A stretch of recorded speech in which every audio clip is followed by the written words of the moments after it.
Claire Morgan had spent 22 years becoming good at leaving things behind. Cities had changed around her. Apartments had come and gone. Clients had hired her to transform rooms they could no longer stand to look at, and Claire had built a career from knowing exactly what should stay and what needed to disappear. But the house on Hawthorne Lane had refused to change.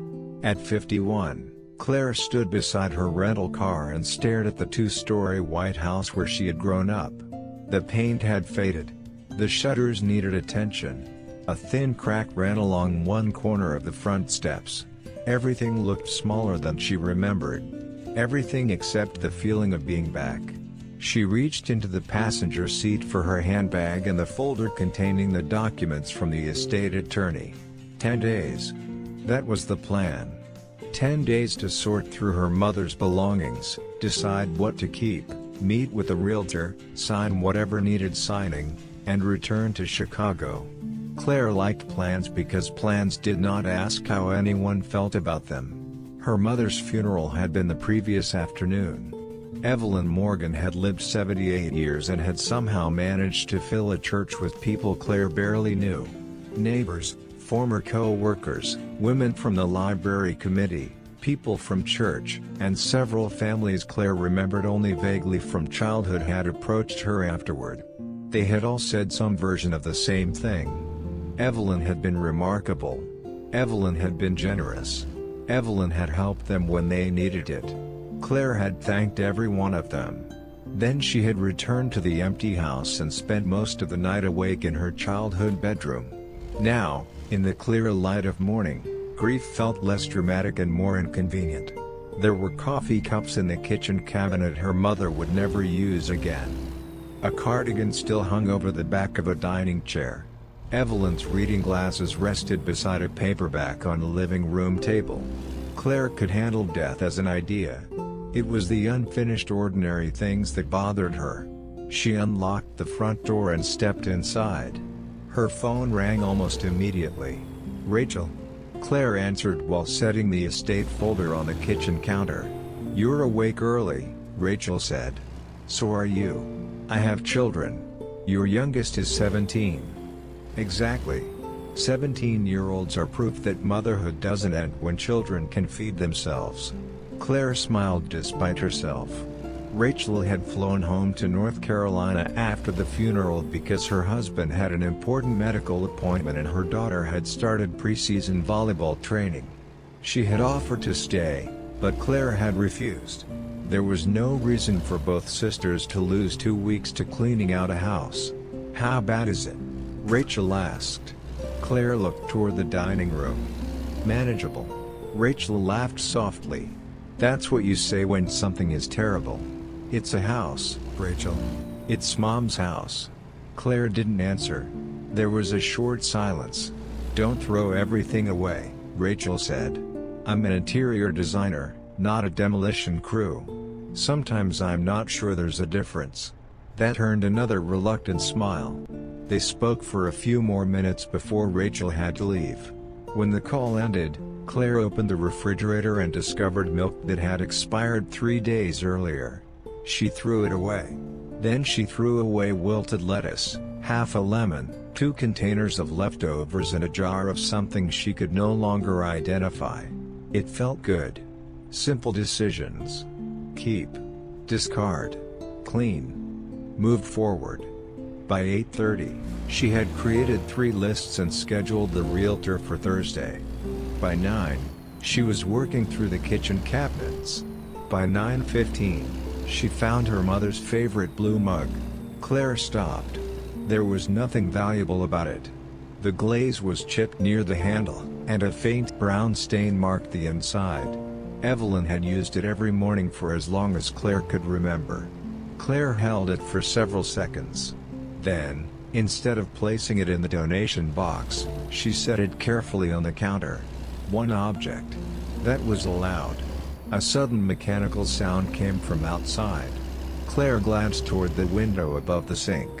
Someone was working next door. The neighboring property had once belonged to the Hayes family. When Claire was young, Mr. Hayes had operated a small woodworking shop behind the house. The smell of cut cedar and sawdust had drifted across the yards during summer. Claire hadn't thought about that smell in years. The sound stopped. She returned to the cabinet. A few seconds later, it started again. Claire sighed and looked through the window.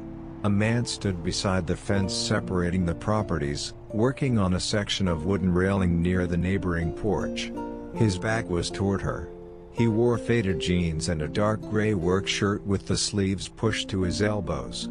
His hair was shorter than she remembered and touched with gray at the sides. Claire's hand tightened around the cabinet door. No. For one irrational second, she thought grief had done something strange to her mind. Then the man straightened. Even before he turned, she knew. Daniel Hayes. 22 years disappeared with terrifying ease. Claire was 29 again. Standing barefoot in this same kitchen while Daniel stole strawberries from a bowl on the counter. She remembered summer evenings in his truck. His hand at the small of her back. The way he used to laugh when she reorganized things that did not need reorganizing. And then she remembered their final argument. Chicago. Her career. His silence. The morning she left Pennsylvania believing that if Daniel truly wanted her to stay in his life, he would find a way to say so. He never had. Claire stepped away from the window. Her heart was beating far too quickly for a woman who had spent more than 2 decades not thinking about Daniel Hayes. That wasn't entirely true. She had thought about him. Just never for very long. Claire moved toward the coffee machine, although she had already had 2 cups. Outside, the power tools stopped again. Then came a knock at the back door.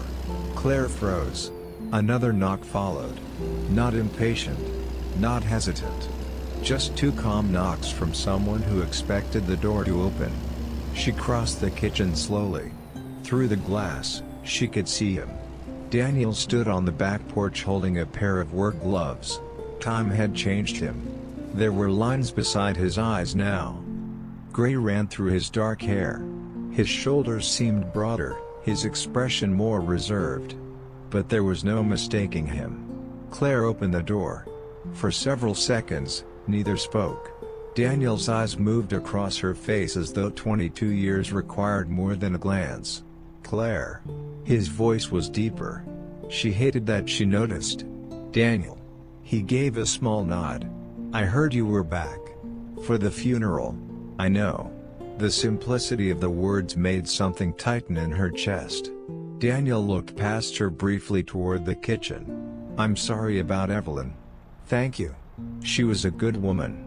Claire glanced down. Everyone keeps telling me that. His expression shifted slightly, but he didn't ask what she meant. I would have spoken to you yesterday, he said, but it didn't seem like the right time. You were at the funeral? At the back. Claire hadn't seen him. She wasn't sure whether she was relieved or disappointed. Daniel looked toward the driveway, then back at her. How long are you staying? 10 days. The answer came too quickly.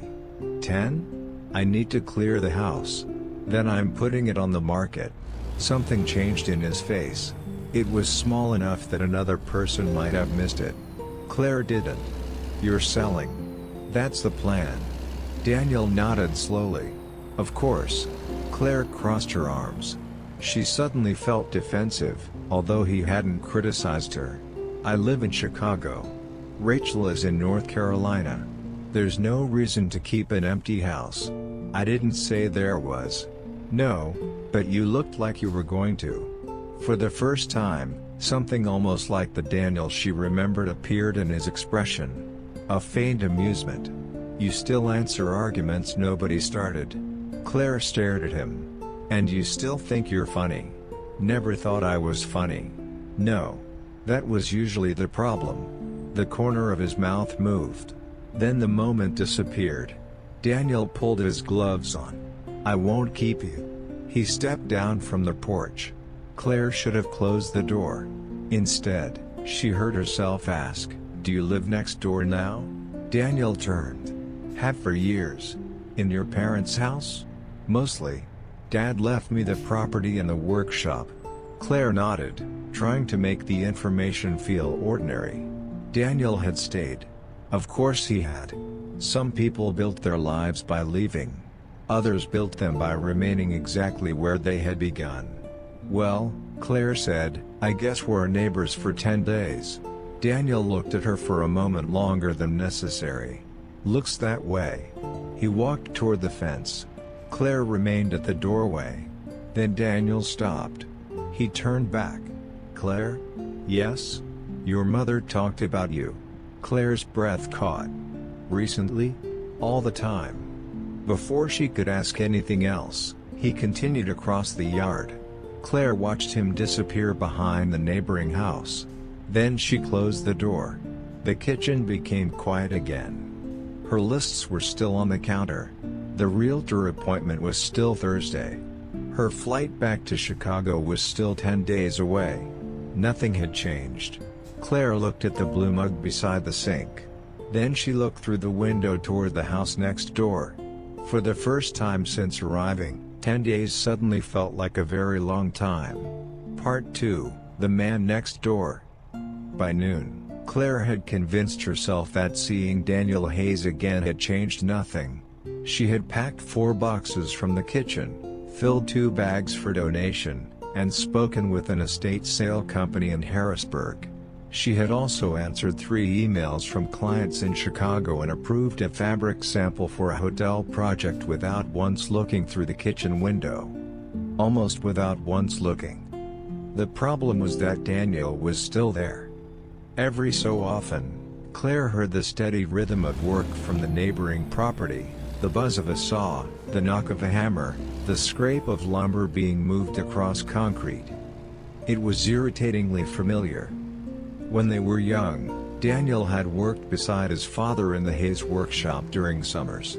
Claire used to complain that sawdust followed him everywhere. Once, after finding it on the passenger seat of her car, she had threatened to make him change clothes before seeing her. Daniel had responded by shaking sawdust directly into her hair. She had chased him halfway across the yard. Claire closed a cabinet harder than necessary. 22 years was too long ago to be remembering things that clearly. She picked up another box.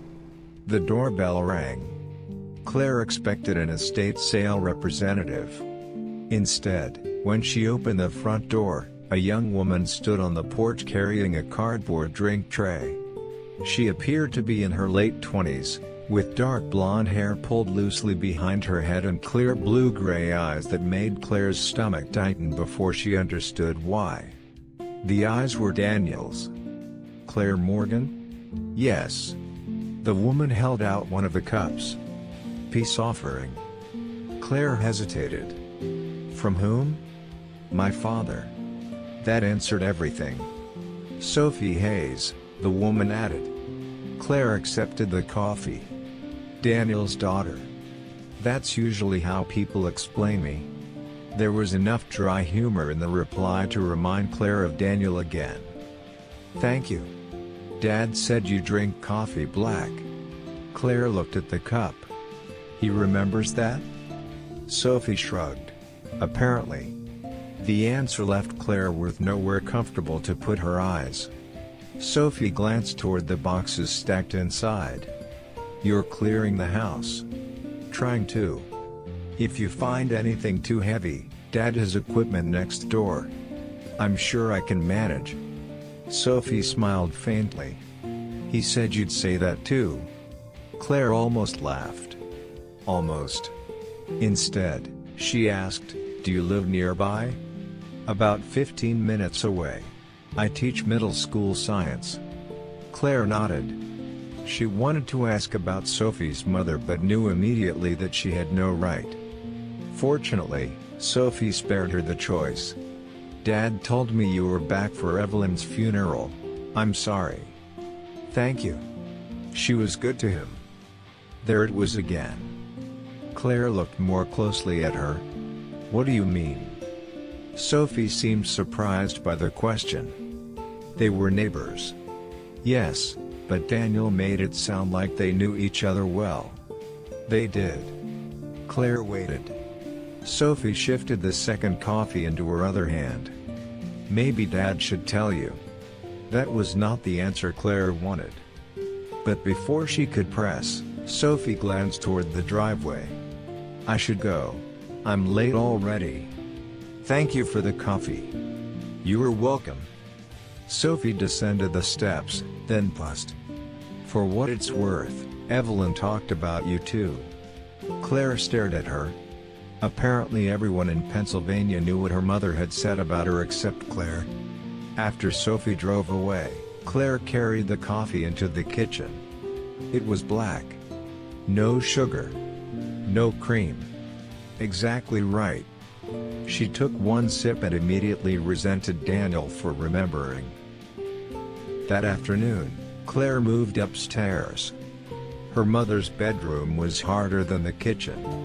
The closet still held dresses organized by season. Shoes remained lined neatly along the bottom shelf.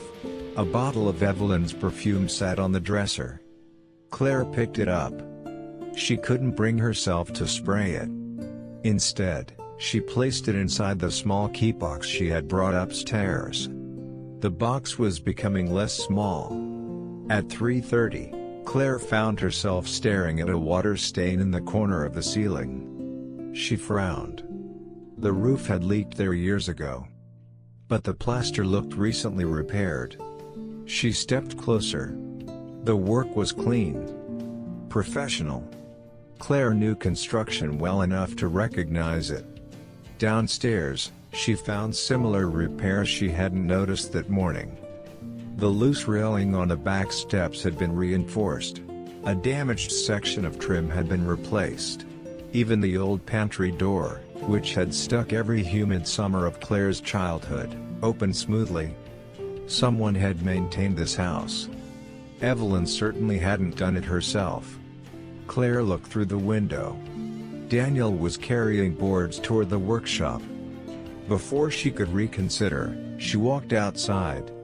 "Daniel." He turned. Claire crossed the grass. "Did you work on my mother's house?" Daniel set the boards down. "Sometimes." "Sometimes?" "When she needed something." "What things?"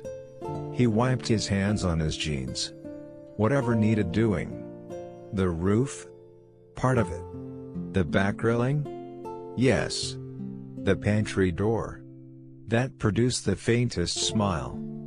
That door had been sticking since 1997. Claire remembered. "So you fixed things for her." She was 78. She could have hired someone. She tried. Claire frowned. Daniel continued, "Then she complained about their prices and called me." Despite herself, Claire could picture it perfectly. "Did she pay you?" She tried that too. "Daniel." "What?" "You can't just do free work for someone indefinitely." "It wasn't indefinitely." "How long?" He hesitated. That hesitation answered more than the number would have. "About 5 years." Claire stared at him. 5 years. During those same 5 years, Claire had called her mother every Sunday. She had sent flowers on birthdays. She had paid for a cleaning service after Evelyn's knee surgery. She had visited twice at Christmas and once after a minor hospitalization. She had believed that was enough. Daniel seemed to read something in her expression. "Don't." "Don't what?" "Turn this into something it isn't." "I'm not." "You are." Claire folded her arms. "And what exactly do you think I'm turning it into?" "A reason to feel guilty." The accuracy irritated her. "You don't know how I feel." "No." His voice softened. "But I knew Evelyn." The sentence landed harder than Claire expected. She looked toward her mother's house. "My mother never told me you were helping her." Maybe she didn't think it mattered. "It matters to me." Daniel was quiet. Claire looked back at him. "Why did you do it?" "Because she needed help." "That's all? Does there need to be more?" Claire almost said yes. because there was always more where Daniel and her mother were concerned now. Instead, she asked the question that had bothered her since morning. "Why are you here?" Daniel frowned. "Here? Next door. After all these years." He glanced toward the workshop. "My grandfather built that shop. Dad expanded it. I worked there as a teenager. I remember. When Dad got sick, I came back to help run it. After he died, he left the property to me." "So you never left?" "I left." Claire hadn't expected that. "For where?" "Pittsburgh for a few years. Then Lancaster." "And you came back?" "Eventually." "Why?" Daniel's gaze moved toward the house behind him. "My wife liked it here." The words were simple. Claire immediately regretted asking. Daniel had married. Of course he had. Sophie was proof of that. Still, hearing him say "my wife" produced an emotion Claire had no right to feel. "Is she?" Daniel saved her from finishing. "She died 6 years ago." Claire's expression changed. "I'm sorry." "Cancer." "I'm very sorry." He nodded. Her name was Laura. Claire didn't know what to say. For 22 years, Daniel had existed in her memory almost exactly as she'd left him, 31 years old, angry and hurt, standing near his truck while she told him she couldn't build her entire future around Pennsylvania. But Daniel hadn't remained there. He had married Laura, raised Sophie, lost his father, inherited a business, buried his wife, helped Evelyn repair her house. An entire life had happened without Claire. Daniel looked toward the boards at his feet. "I should finish these." "Of course." Claire turned toward the Morgan house. "Claire." She stopped. Daniel's expression was thoughtful. "Evelyn didn't need you to give up your life to take care of her." Claire stiffened. "I didn't say she did." "No. But you're thinking it." Again, he knew too much. "Chicago wasn't around the corner." "I know. She was proud of what you built." Claire looked at him. "How would you know?" Daniel didn't answer immediately. Then he said, "Because she told me." Claire felt something shift inside her. "She talked to you about my work?"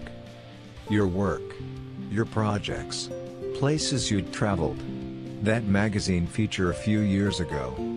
Claire stared at him. Her mother had saved copies of that article. Claire had found 3 in a drawer that morning. "What else?" Daniel looked uncomfortable now. "Claire. What else did she tell you?" "Nothing you need to worry about." "That's not an answer." He exhaled. "She missed you." Guilt arrived exactly as Daniel had predicted. Claire looked away. "I called her." "I know. I came when I could." "I know that too." "Then don't make it sound like I abandoned her." Daniel's expression changed. "I never said you did." "You didn't have to." He studied her for several seconds. "This isn't about Evelyn anymore, is it?" Claire felt the old instinct to defend herself rise immediately. "No." "Good." His voice remained calm. "Because I don't want to fight with you about something that happened 22 years ago." Claire's jaw tightened. "Neither do I." Daniel picked up the boards. "Then we agree." She hated how easily he ended the conversation. Claire turned and walked back across the yard. At the porch, she heard him call her name again. She looked over her shoulder.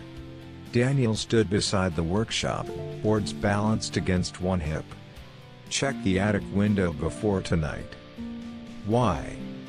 "The latch doesn't hold when the wind picks up." Claire frowned. "How do you know?" Daniel gave her a look that made the answer obvious. He knew because he had been inside the house. He knew because Evelyn had trusted him there. He knew because, during the years Claire had built a life hundreds of miles away, Daniel Hayes had quietly become part of the ordinary landscape of her mother's days. Claire went inside without answering. Upstairs, she found the attic door at the end of the hallway. She almost ignored it. The attic wasn't scheduled until tomorrow. Claire Morgan followed schedules. Usually. She climbed the narrow staircase and switched on the light. Dust floated through the warm air. The attic window stood slightly open. Daniel had been right. Claire crossed the room and secured the latch. When she turned back, her gaze fell on an old cedar chest beneath the sloping roof. She recognized it immediately. Her grandmother had owned it first. Claire hadn't opened it since she was a teenager. She told herself she was only checking whether anything inside had been damaged by moisture. She knelt. The hinges protested when she lifted the lid. Blankets. Old photographs. Christmas decorations. A stack of yellowed newspapers. Claire moved one folded quilt aside. Something white appeared underneath. An envelope. Then another.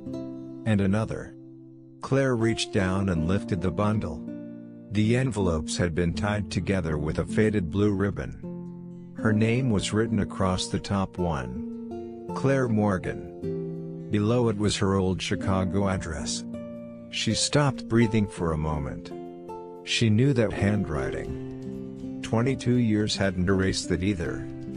Claire slowly turned the envelope over. The return address contained only 2 words. Daniel Hayes. Her eyes moved back to the chest. There weren't 1 or 2 letters inside. There were dozens. And every single envelope was still sealed. Claire remained on her knees beside the cedar chest, holding the bundle as though it might explain itself if she waited long enough. It did not. Dust drifted through the thin beam of afternoon light coming through the attic window. Somewhere outside, a truck passed along Hawthorne Lane. A dog barked 2 houses away. Everything continued as if Claire had not just discovered 22 years of unanswered questions tied together with a faded blue ribbon. She looked at the first envelope again. Claire Morgan. Her Chicago address was correct. Apartment 4C. She had lived there for nearly 3 years after leaving Pennsylvania. There was no reason the letter should have ended up here. Claire untied the ribbon. Her fingers were unsteady. The postmark was dated September 18.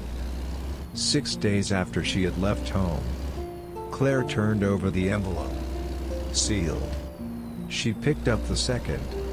September 24th. The third had been mailed in October. Then another. November. December. The letters continued into the following year. All sealed.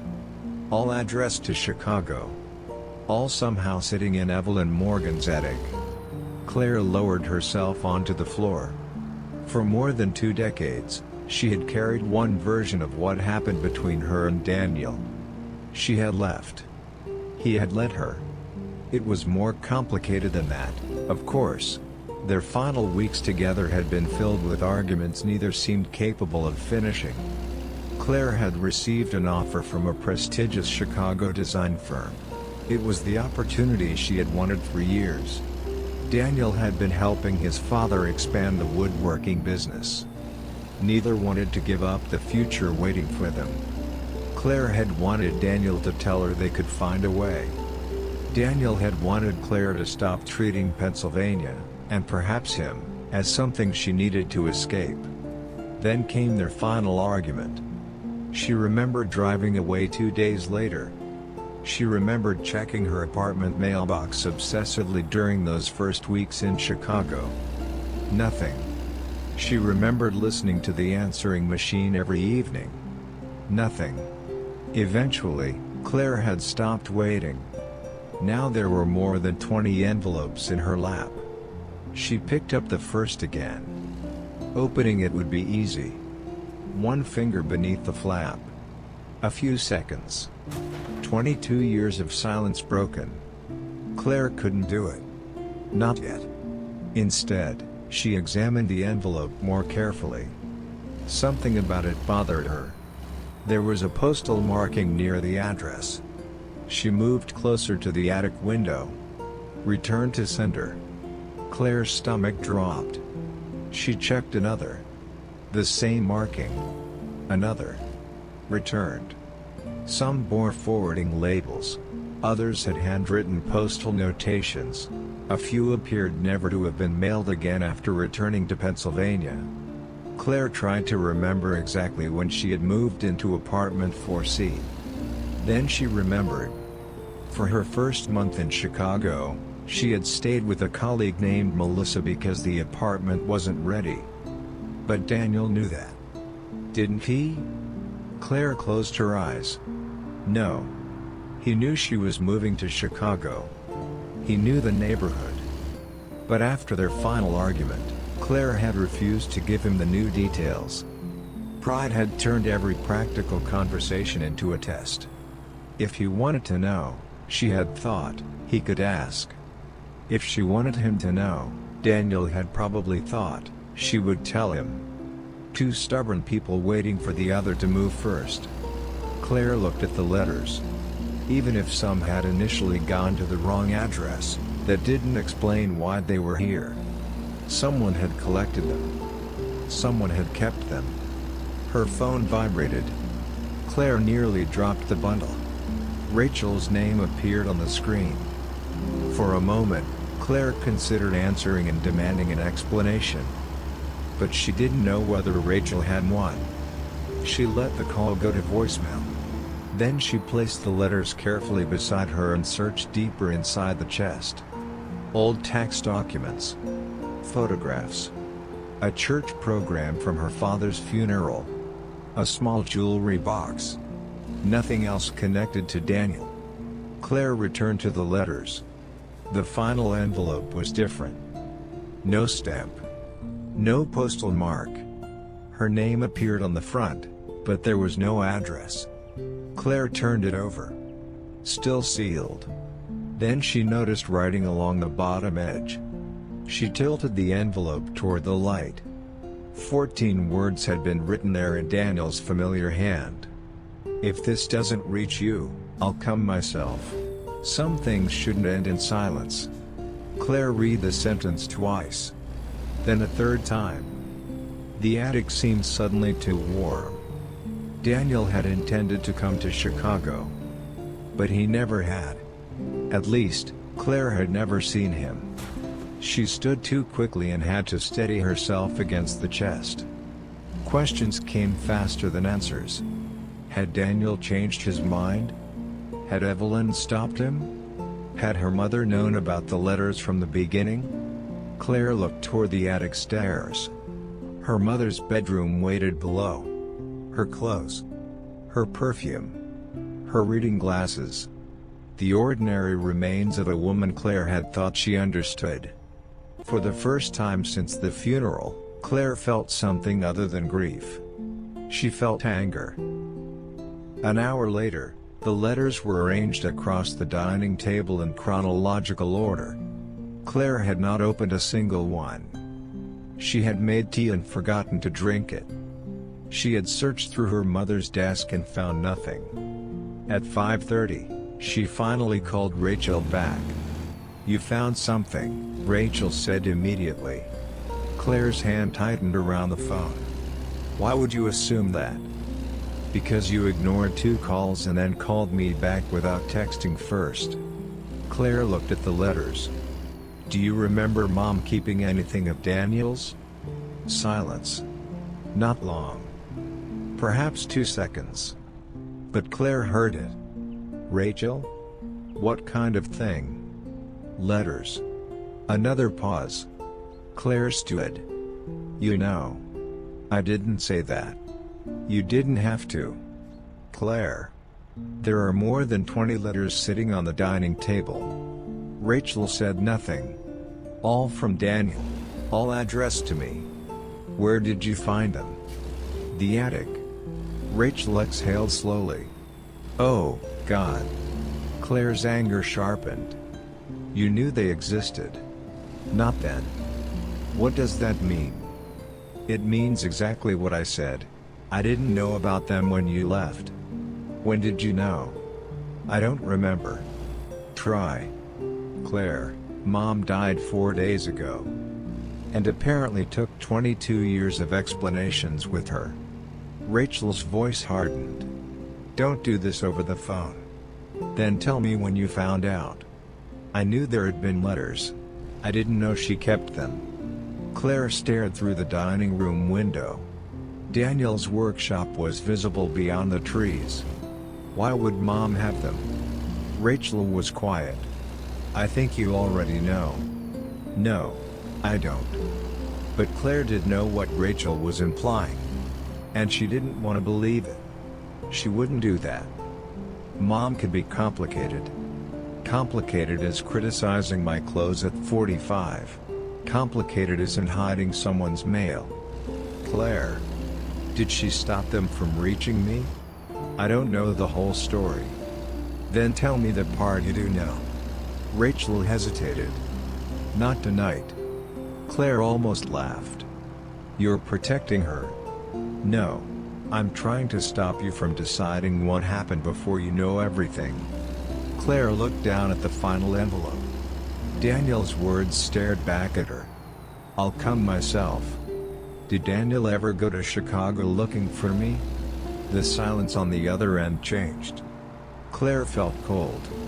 Rachel? I don't know. That answer sounded different from the others. You're lying.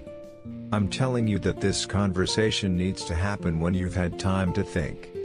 I've had 22 years. No. You've had 2 hours. Rachel softened. Read the letters first. Claire said nothing. Then call me tomorrow. The line went quiet after they hung up. Claire remained beside the table. Read the letters. The obvious thing. The thing she had been avoiding. She picked up the earliest envelope. September 18th. 6 days after she left. Claire slid her finger beneath the flap. The old adhesive broke with a soft tearing sound. Inside was a single folded page. She opened it. Daniel's handwriting covered both sides. Claire began reading. He wasn't angry. That surprised her first. Daniel wrote that he had replayed their last argument until he could no longer remember which words had been hers and which had been his. He admitted he had been unfair. He told her he understood why Chicago mattered. Then Claire reached a sentence that made her sit down. Daniel hadn't asked her to return. He had asked whether they could try long distance. Claire read on. He offered to drive to Chicago twice a month. He suggested she come home when she wanted, not when anyone expected her to. He wrote that one job in one city did not have to decide the rest of their lives. Claire lowered the page. That wasn't how she remembered him. Or perhaps it wasn't how she had allowed herself to remember him. She opened the second letter. Then the third. With every page, the story Claire had carried for 22 years became less stable. Daniel had written about missing her. About being angry. About regretting the way they had spoken to each other. About wanting to try. He had not demanded that she choose Pennsylvania. He had not asked her to sacrifice Chicago. By the 7th letter, Claire had tears in her eyes. By the 10th, she stopped wiping them away. Night settled outside. She continued reading. Eventually, only the final envelope remained. The one without a stamp. Claire picked it up. If this doesn't reach you, I'll come myself. Some things shouldn't end in silence. This time she opened it. The letter inside was shorter than the others. Daniel wrote that he didn't know whether any of his previous letters had reached her. He had tried calling but had been unable to get her new number. He was tired of guessing what silence meant. So he had made a decision. He would come to Chicago himself. Saturday morning. He had written the date beneath it. Claire stared at that date. She had been in Chicago that weekend. She remembered because it had been her first major presentation at the design firm. She had returned to her apartment shortly after 6 on Saturday evening. Alone. No Daniel. No message. No note beneath the door. Nothing. Claire read the final line. "If you look me in the eye and tell me it's over, I'll believe you. But I need to hear it from you." Her hands began to tremble. Because Daniel had never looked her in the eye. And Claire had never told him it was over. She slowly turned toward the dark window. A light was burning inside the Hayes workshop. Daniel was there. Less than 100 yards away. And suddenly Claire understood that the most important question was no longer why Daniel had stopped writing. It was what had happened when he came looking for her. Claire slept badly. By 6 the next morning, she was already downstairs, sitting at the dining table with Daniel's letters stacked beside her mother's blue mug. She had read them twice. The second reading had been worse. The first time, Claire had been searching for answers. The second time, she noticed details. Daniel had remembered the date of her first interview in Chicago. He had asked whether she had found an apartment with enough natural light. He had written about a restaurant near Lincoln Park he thought she would like. In one letter, he had even included a rough sketch showing how he could rearrange his work schedule if they tried seeing each other twice a month. That detail hurt more than any declaration of love could have. He had been planning. While Claire had been waiting for him to prove that she mattered, Daniel had apparently been trying to build a bridge between their two lives. She simply hadn't known. Claire carried her coffee to the front porch. Morning mist hung low over Hawthorne Lane. The neighborhood had changed since her childhood, but not dramatically. Several houses had new siding. The Peterson home across the street was now painted pale green instead of yellow. The enormous maple tree at the corner had disappeared. The Hayes workshop remained. Its weathered wooden sign had been restored. Hayes Custom Woodwork and Restoration. Claire remembered when the sign had only said Hayes Woodworking. She also remembered Daniel at 24, covered in sawdust and insisting that someday his name would be on the business. Back then, Claire had believed his certainty was admirable. Later, she had begun to fear it. Daniel had always known where he belonged. Claire never had. That difference had once seemed small. Until Chicago. 22 years earlier, Claire had been 29 and convinced that one decision could determine the rest of her life. The offer had arrived on a Tuesday in June. She had been working for a small interior design firm in Harrisburg, commuting nearly an hour each way from her hometown.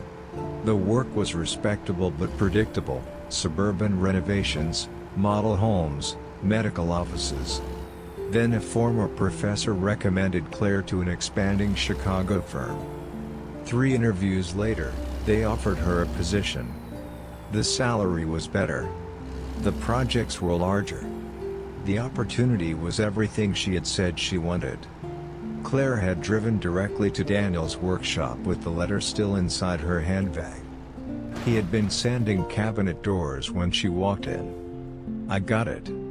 Daniel removed his protective glasses. "Chicago?" She nodded. His face broke into a smile. For the first few seconds, there had been no conflict at all. Daniel lifted her off the floor and spun her around. Claire laughed. He kissed her. They opened a bottle of inexpensive champagne that evening. That was the part Claire had forgotten.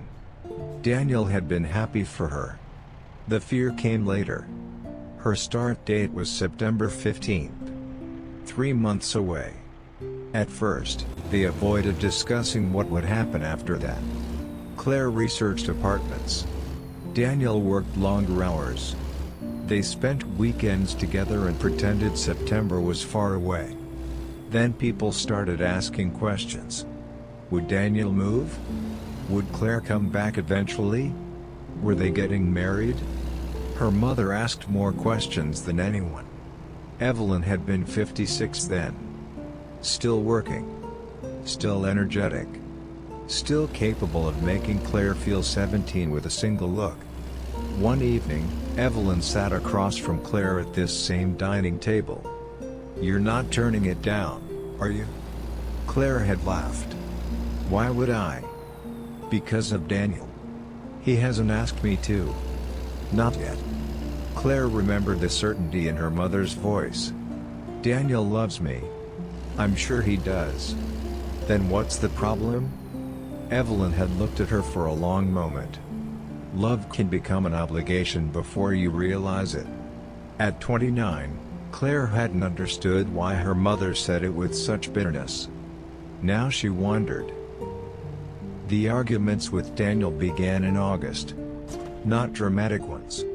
Small disagreements that grew because neither of them was willing to name the real fear beneath them. Daniel suggested they try long distance. Claire asked how long. He said they would figure it out. Claire hated that answer. She wanted dates. Plans. Certainty.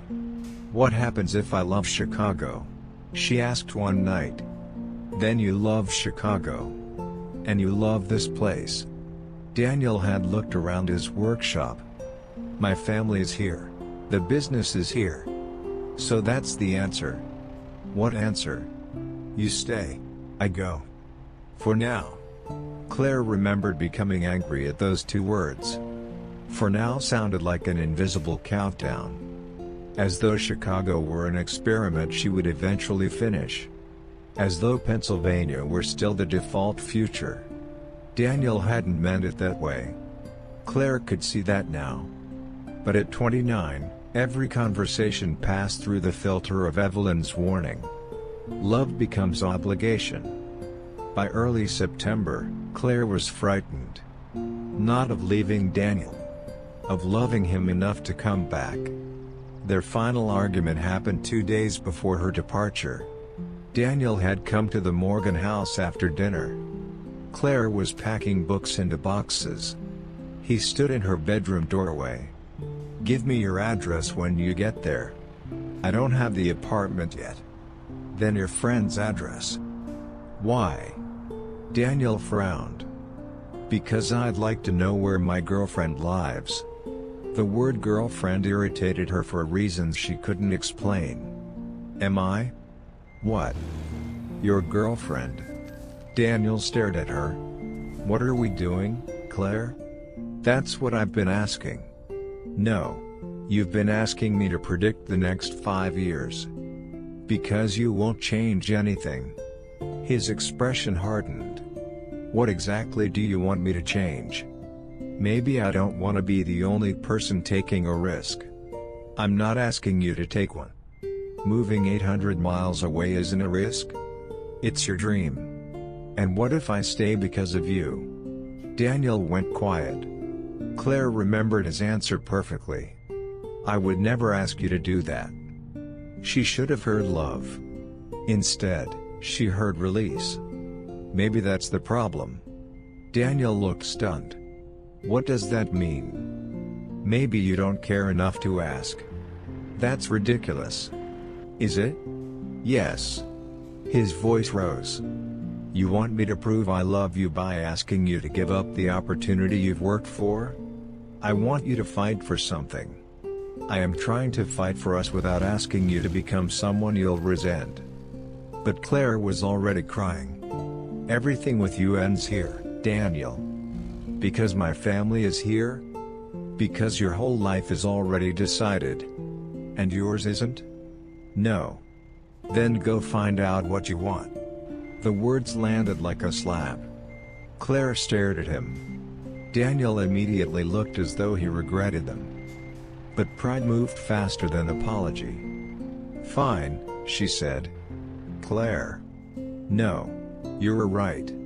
She turned away. "I should." Daniel stood there another moment. Then he left.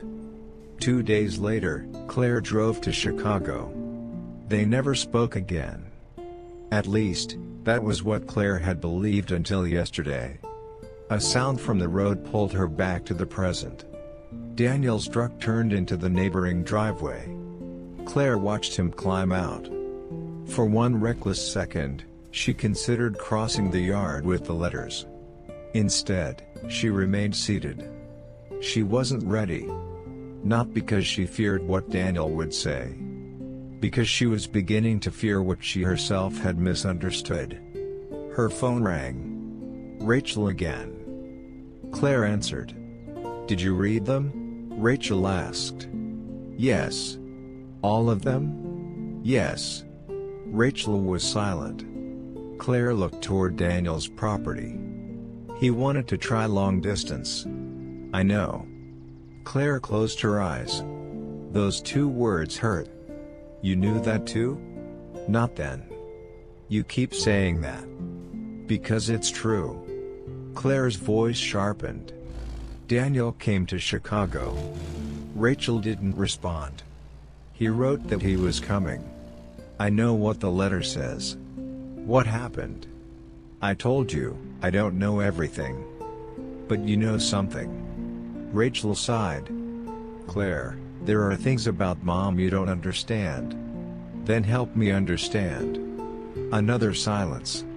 "When we were kids," Rachel said slowly, "did Mom ever tell you what she wanted to do before she married Dad?" Claire frowned. "What does that have to do with Daniel?"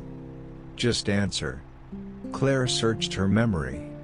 Evelyn had worked in administration at the county hospital for most of Claire's childhood. Before that, she had held several office jobs. "I don't know." "Exactly. What are you talking about?" "Mom had a life planned before Dad." Claire stood. "What kind of life?" "I think you need to see something." "What?" "There's a journal." Claire's gaze shifted toward the staircase. "Where?" "Mom's bedroom. Bottom drawer of the dresser. There's a false panel underneath." Claire almost laughed. "A false panel?" "Grandpa built that dresser. Apparently he liked hiding compartments." "Why didn't you tell me yesterday?" "Because I wasn't sure you needed to know." "And now?" "Now you've found the letters." Claire's frustration returned. "Rachel, stop deciding what I need to know. Then go read it." The call ended minutes later. Claire went upstairs immediately. The dresser stood opposite Evelyn's bed. She removed sweaters from the bottom drawer, lifted it out, and found the thin wooden panel Rachel had described. Beneath it lay a worn leather journal. Claire carried it to the bed. The earliest entries were dated more than 50 years ago. Evelyn had been 19. Claire turned several pages. Then stopped. A folded brochure had been tucked between them. The paper was yellow with age. Across the top were the words, "New York School of Textile Design." Claire stared at it. Her mother had never mentioned New York. Never mentioned design school. Never mentioned wanting anything other than the life she eventually had. Claire began reading.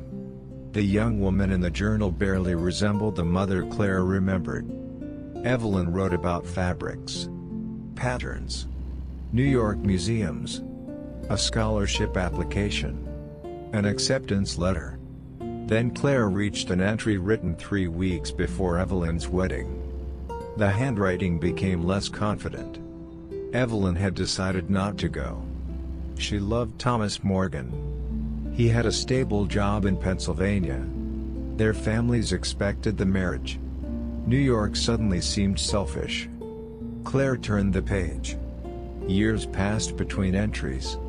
When Evelyn wrote again, Claire was already a baby. One sentence had been underlined twice. Sometimes a woman can love the life she has and still mourn the life she never allowed herself to live. Claire stopped. Her eyes filled. For the first time, Evelyn's warning from 22 years earlier sounded different. Love can become an obligation before you realize it. Claire had always believed her mother was talking about Daniel. She hadn't been. Evelyn had been talking about herself. Claire closed the journal. Then something slipped from between the final pages and landed on the bed. A small envelope. Unlike Daniel's letters, this one was addressed in Evelyn's handwriting. Only 2 words appeared on the front. For Claire. Claire stared at it. Her mother had hidden Daniel's letters. Her mother had warned her against staying. And somewhere in the years before her death, Evelyn had apparently decided there was one final thing her daughter needed to know. Claire reached for the envelope. Claire held the envelope for nearly a full minute before opening it. The paper was thinner than Daniel's letters and slightly yellowed at the edges. Her mother's handwriting covered the front in the same firm, careful style Claire had seen on birthday cards, grocery lists, and notes left beside the telephone throughout her childhood. For Claire. Nothing else. No date. No explanation. Claire slid a finger beneath the flap. Inside was only one folded sheet. Her mother had written less than a page. Claire began reading slowly. Evelyn wrote that there were decisions a parent made believing they were acts of protection, only to discover years later that protection could become interference. She wrote that fear sometimes wore the same face as love. Then came the sentence that made Claire stop. There are things I did because I believed I was saving you from becoming me. I no longer know whether I saved you from anything at all. Claire lowered the page. Her chest tightened. The letter did not mention Daniel by name. It did not mention the hidden letters. It did not contain the complete confession Claire wanted. Instead, Evelyn wrote that if Claire ever found herself questioning the past, she should speak to Rachel before judging anyone too quickly. That was all. No apology. No explanation of exactly what she had done. No answer to what happened in Chicago. Claire felt anger rise again. Even dead, her mother had managed to leave instructions instead of answers. She stood and crossed to the bedroom window. Daniel's workshop was visible beyond the neighboring trees. The door was open. She could hear the muted sound of a radio playing somewhere inside. The letters downstairs had already changed the story Claire had believed for 22 years. Now her mother's journal had changed something else. Evelyn hadn't simply disliked Daniel. She had been afraid of what Claire might sacrifice because of him. Claire returned to the bed and picked up the letter again. She wanted to understand. Understanding did not feel anything like forgiveness. By late morning, Claire had returned to the dining room. Daniel's letters were spread across the table again. She read them in order, this time with a notebook beside her. Dates. Locations. References. Anything that might explain the gap between what Daniel had written and what actually happened. The first several letters were hopeful. By October, his tone had changed. He wrote that 2 envelopes had been returned. He wondered whether Claire had moved. He asked her to call the Hayes workshop if she received even one of his messages. By November, there was frustration. Not anger at Claire. Confusion. He wrote that he had tried getting her number from Evelyn but had been told Claire was busy building her new life. Claire paused there. She read the sentence again. Evelyn had known Daniel was trying to reach her. That meant her mother's involvement had begun earlier than Claire wanted to admit. She turned to the next letter. Daniel wrote that he had spoken with Evelyn again. Her mother had told him Claire was doing well. That she was working long hours. That she needed space. Claire closed her eyes. She could almost hear Evelyn saying it. Calm. Reasonable. Certain. The kind of certainty Claire had always trusted. She opened another letter. Daniel's handwriting was less controlled now. He wrote that if Claire wanted him to stop contacting her, he would. But he needed to hear it from Claire. Not from anyone else. Claire's throat tightened. That should have been the end of Evelyn's ability to interfere. Daniel had understood that perfectly. Then came the final letter. The one he had never mailed. "If this doesn't reach you, I'll come myself. Some things shouldn't end in silence." Claire opened it again. Daniel had written the date of his planned trip to Chicago. Saturday, January 16th. Claire searched her memory. She had spent that morning at the design firm preparing presentation boards for a luxury condo project. Her supervisor had finally trusted her with a client meeting. She had been terrified. By 6 that evening, she had returned to her apartment carrying takeout and a bottle of cheap wine. She remembered calling Evelyn that night. That detail came back suddenly. Claire sat straighter. She had called her mother. They had spoken for almost 20 minutes. Evelyn had asked about work. Asked about the presentation. Asked whether Claire was eating properly. She had never mentioned Daniel. Claire reached for her phone. Rachel answered on the 4th ring.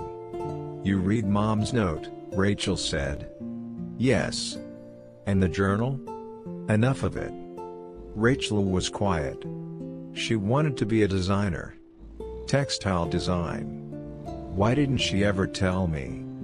Because Mom was good at turning old pain into something practical. Claire looked at the letters. She thought I was becoming her. I think so. That doesn't explain what she did. No. Did she intercept Daniel's mail? Rachel exhaled. I think she collected the returned letters from the Hayes house. Claire frowned. How? Mr. Hayes knew her. Everyone on that street knew everyone. But why would Daniel's father give them to her? He may not have known what they were. Some were probably returned after Daniel had already started spending more time at the workshop. Mom could have offered to forward them. Claire rubbed her forehead. That's speculation. Yes. I don't want speculation. I know. Then tell me what you do know. Rachel hesitated. I know Mom spoke to Daniel more than once after you left. Claire stared toward the window. I know that now. And I know she believed he would convince you to come back. Did he ever tell her that? I don't think it mattered. That answer felt disturbingly believable. Evelyn had built an entire argument from her own history. Claire could imagine her seeing Daniel not as Daniel, but as Thomas Morgan. A good man. A loving man. A man whose presence had still become part of the reason Evelyn abandoned New York. I spent years thinking he gave up, Claire said quietly. Rachel's voice softened. I know. And what did he think? I don't know. Claire almost snapped at her, but stopped. Rachel truly might not know. There was only one person who could answer that question. Claire looked toward the neighboring workshop again. Daniel. Rachel spoke before Claire could end the call. There's something else. Claire went still. What? Mom didn't just regret interfering. How do you know? Because she told me. When? About 3 years ago. Claire waited. Rachel continued carefully. She said there was one day she could never stop thinking about. She didn't explain everything, but she said that was the day she realized she'd gone too far. Claire's fingers tightened around the phone. What day? I think it was the day Daniel went to Chicago. Claire stood. She knew he went. Yes. Did she go too? Rachel hesitated long enough to answer the question. Claire felt the room become strangely quiet. Rachel? I think you need to ask Daniel. Did Mom go to Chicago? Yes. Claire closed her eyes. The answer landed with more force than she expected. Her mother had been there. Not weeks later. Not after everything was over. On the same weekend Daniel had written that he was coming. Claire thought back to the January night. Her mother's voice on the phone. Normal. Warm. asking about her presentation, asking whether it was snowing, asking whether she had enough money until payday. Nothing in Evelyn's tone had suggested she had been anywhere near Chicago. Claire opened her eyes. Why? I don't know exactly. You knew she went and never told me? I found out years later. That isn't an answer. I was trying to protect Mom. And what about me? Rachel went silent. Claire regretted the words immediately, but did not take them back. Finally Rachel said, maybe that's the problem with this family. Everyone kept deciding they were protecting someone. The sentence stayed with Claire after the call ended. She stood beside the table for several minutes. Then she gathered Daniel's letters into the original bundle. This time, she did not tie the ribbon. She carried them outside. The walk across the yard took less than a minute. It felt much longer. Daniel was inside the workshop, sanding the edge of an old dining table. He looked up when Claire entered. His eyes dropped immediately to the letters in her hands. The machine went silent. For several seconds, neither moved. Daniel's expression changed first. Not surprise. Recognition. Then something Claire couldn't yet name. Where did you get those? Claire stopped a few feet from him. My mother's attic. Daniel stared at the bundle. All of them? I think so. His jaw tightened. Claire stepped closer. I read them. Daniel looked away. 22 years seemed to enter the room between them. Claire swallowed. You wrote that you were coming to Chicago. He did not answer. Daniel. His eyes returned to hers. You said you needed to hear it from me. His face had gone completely still. Claire's voice dropped. I never told you to stop. Something painful moved across his expression.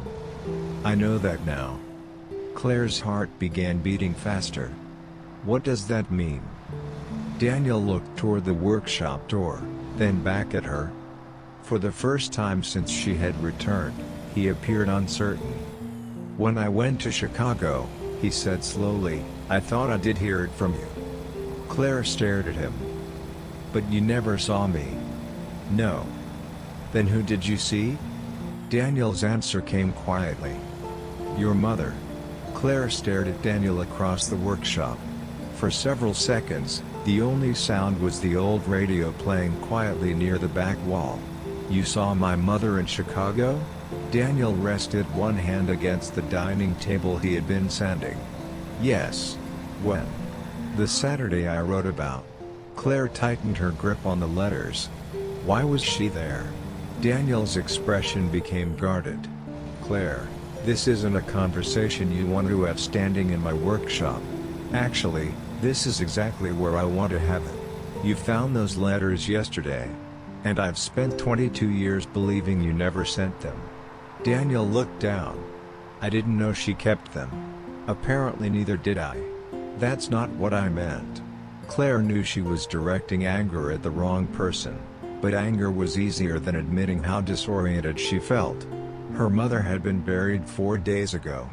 Claire had stood beside the grave believing she understood the woman inside it. Now every few hours, Evelyn became someone slightly different. Tell me what happened in Chicago. Daniel was quiet. Then he shook his head. Not yet. Claire stared at him. Not yet? You came here looking for an answer. But there's something you need to understand first. About what? Your mother. Claire almost laughed. Everyone suddenly seems to understand my mother better than I did. I wouldn't say that. Then tell me what happened. Daniel stepped away from the table. I will. When? When you're ready to hear it without turning Evelyn into a villain. Claire's anger flared. She hid your letters. I know. She followed you to Chicago. Yes. And apparently she made sure we never saw each other. Daniel's face tightened. That part is more complicated. How complicated can it be? Very. Claire shook her head. You're protecting her too. No. It certainly sounds like it. Daniel looked directly at her. I'm protecting you from making a judgment you'll regret. Claire gave a short, humorless laugh. That sounds exactly like something my mother would say. Daniel accepted the criticism without responding. That made it worse. Claire placed the letters on his workbench. You wanted me to read those 22 years ago. Yes. Well, I've read them. Daniel's gaze dropped to the bundle. Claire continued. And now I want the rest. You'll get it. Today. Claire. Today. Daniel met her eyes. Something old and familiar passed between them, the same stubbornness that had once turned small disagreements into battles neither knew how to end. Finally Daniel said, "Talk to Rachel." "I already did." "Talk to her again." "Why?" "Because she knows something about Evelyn that I didn't know when I went to Chicago." Claire frowned. "What?" Daniel shook his head. "That's Rachel's story to tell." Claire stared at him, then turned toward the door. "You're still infuriating." Daniel's voice followed her. "You haven't changed much either." Claire stopped but didn't look back. "That's where you're wrong." Then she walked out. Rachel answered immediately when Claire called. "You talked to Daniel?" It wasn't a question. "Why does everyone know what I'm doing before I tell them?" "Because you sound angry." "I am angry."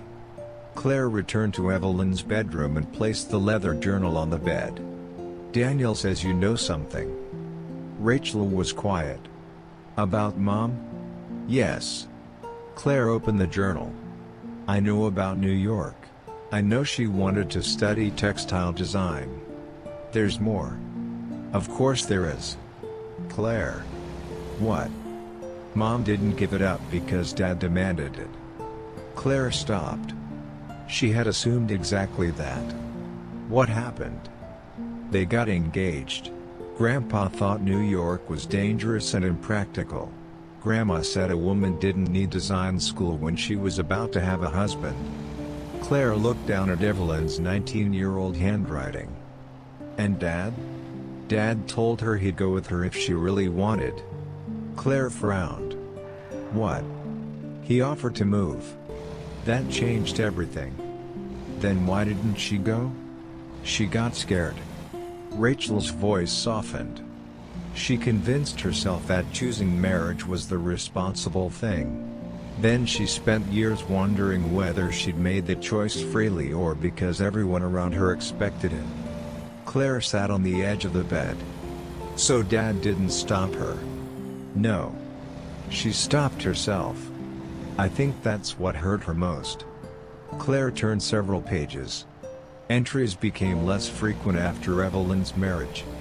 There were references to money problems, Claire's birth, Thomas working overtime, and the ordinary pressures of raising a family. There was love in those pages. That surprised Claire. Evelyn had loved her husband deeply, and still mourned New York. The two truths existed together. "She never blamed Dad," Rachel said. "Not really." "Then why was she so afraid of Daniel?" "Because she blamed love." Claire went still. Rachel continued. "Mom decided that loving someone makes women compromise before they even realize they're compromising." Claire thought of Evelyn sitting at the dining table 22 years ago. "Love can become an obligation before you realize it." The sentence finally made sense. "She thought I'd come back." "Yes. Because of Daniel. She thought you'd get to Chicago, miss him, and convince yourself that coming home was your own decision." Claire felt sick. "So she decided to remove the choice." "I think she believed she was giving you freedom." "By controlling my life?" "I didn't say it was right." Claire closed the journal. "When did you learn all this?" "After Dad died. Mom started talking more. Thomas Morgan had died 11 years earlier. That meant Rachel had carried pieces of this story for more than a decade." "Why didn't you tell me?" "What would I have said?" That mom thought she saved you from Daniel? You were already established in Chicago. Daniel was married. Sophie was growing up. Claire flinched. Daniel had already built another life. There had been no simple correction available. No phone call capable of returning the years. "There's an entry near the back," Rachel said. "About you." Claire reopened the journal. What date? October 2019. Claire found it. The handwriting was shakier. Evelyn wrote about seeing Claire interviewed in a design magazine. She described the apartment Claire had renovated in Boston. Then came several lines Claire had to read twice. Evelyn had written that Claire became everything she hoped her daughter would become. Independent. Respected. Unrestricted. But beneath those words came another confession. "I wanted proof that what I did was necessary." Her success became that proof. But success cannot tell me whether she would have been equally happy if I had allowed her to choose for herself. Claire pressed her lips together. There was more. "Thomas once loved me enough to offer New York. I was the one who said no. Perhaps I punished Daniel for a choice my husband never forced me to make." Claire closed her eyes. For 4 days, grief had been simple. She missed her mother. Now she missed her and resented her at the same time. It was exhausting. She knew, Claire whispered. Eventually. She knew she'd been wrong. Yes. Did she ever tell Daniel? I don't think so. Claire looked toward the window. Why not? Maybe because by then he had Laura. The name settled heavily between them. Evelyn had interfered. Then life had continued. Daniel married. Claire built her career. There had eventually been other men in Claire's life too, although none had lasted. Whatever Evelyn regretted later, correcting it might have damaged people who had nothing to do with the original mistake. Claire understood that. She hated that she understood it. Rachel? Yes? Did Mom ever tell you exactly what happened in Chicago? Another pause. No. But she told me something about it once. What? She said she had gone there believing she was saving your future. Claire waited. And? When she came home, she couldn't sleep for 3 nights. Claire's throat tightened. Why? She said Daniel looked at her as though she'd just taken something from him that she could never give back. Claire said nothing. That's all she told me. After the call ended, Claire remained on Evelyn's bed. She looked around the room. The woman who had slept here had loved her. Claire no longer doubted that. Evelyn had wanted her daughter to have choices she herself believed she'd lost.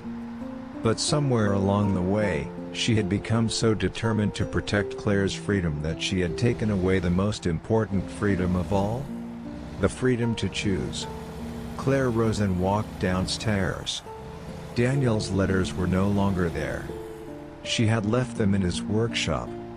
For the first time, that frightened her. Those letters were evidence of a version of Daniel she had never known existed. A man who had not simply watched her leave. A man who had tried to follow. Claire stepped onto the back porch. Across the yard, Daniel was closing the workshop. He saw her. Neither waved. Claire walked toward him. Daniel waited. When she reached the fence, she stopped. I read the journal. He nodded. And? My mother loved my father. I'm sure she did. She also regretted the life she didn't choose. Daniel said nothing. Claire looked directly at him. I understand why she was afraid now. That's important. It doesn't make what she did right. No. Claire took a breath. But I'm ready. Daniel's expression changed. For what? For Chicago. The evening breeze moved through the trees between them. Claire held his gaze. No more journals. No more Rachel. No more protecting me from the past. Daniel looked toward the Morgan house, then back at her. Finally, he nodded. "All right." Claire waited. Daniel's voice was quiet when he spoke. "I drove to Chicago that Saturday morning." He paused. "And before I ever reached your apartment, Evelyn was waiting for me." Claire felt her pulse quicken. Daniel opened the gate between the 2 yards. "Come inside," he said. "You need to hear the whole thing." Daniel led Claire into the workshop without speaking. The place looked different in the evening. The large overhead lights were off, leaving only 2 lamps glowing above the workbenches. Half-finished furniture stood along one wall. Shelves held jars of screws, brushes, stains, and tools arranged with the precision Claire remembered from Daniel's father. Daniel pulled out a wooden chair. Claire remained standing. "I'd rather hear it." Daniel looked at her for a moment, then nodded. He leaned against the edge of the workbench. "I left Pennsylvania before 5 that morning." Claire pictured him at 31.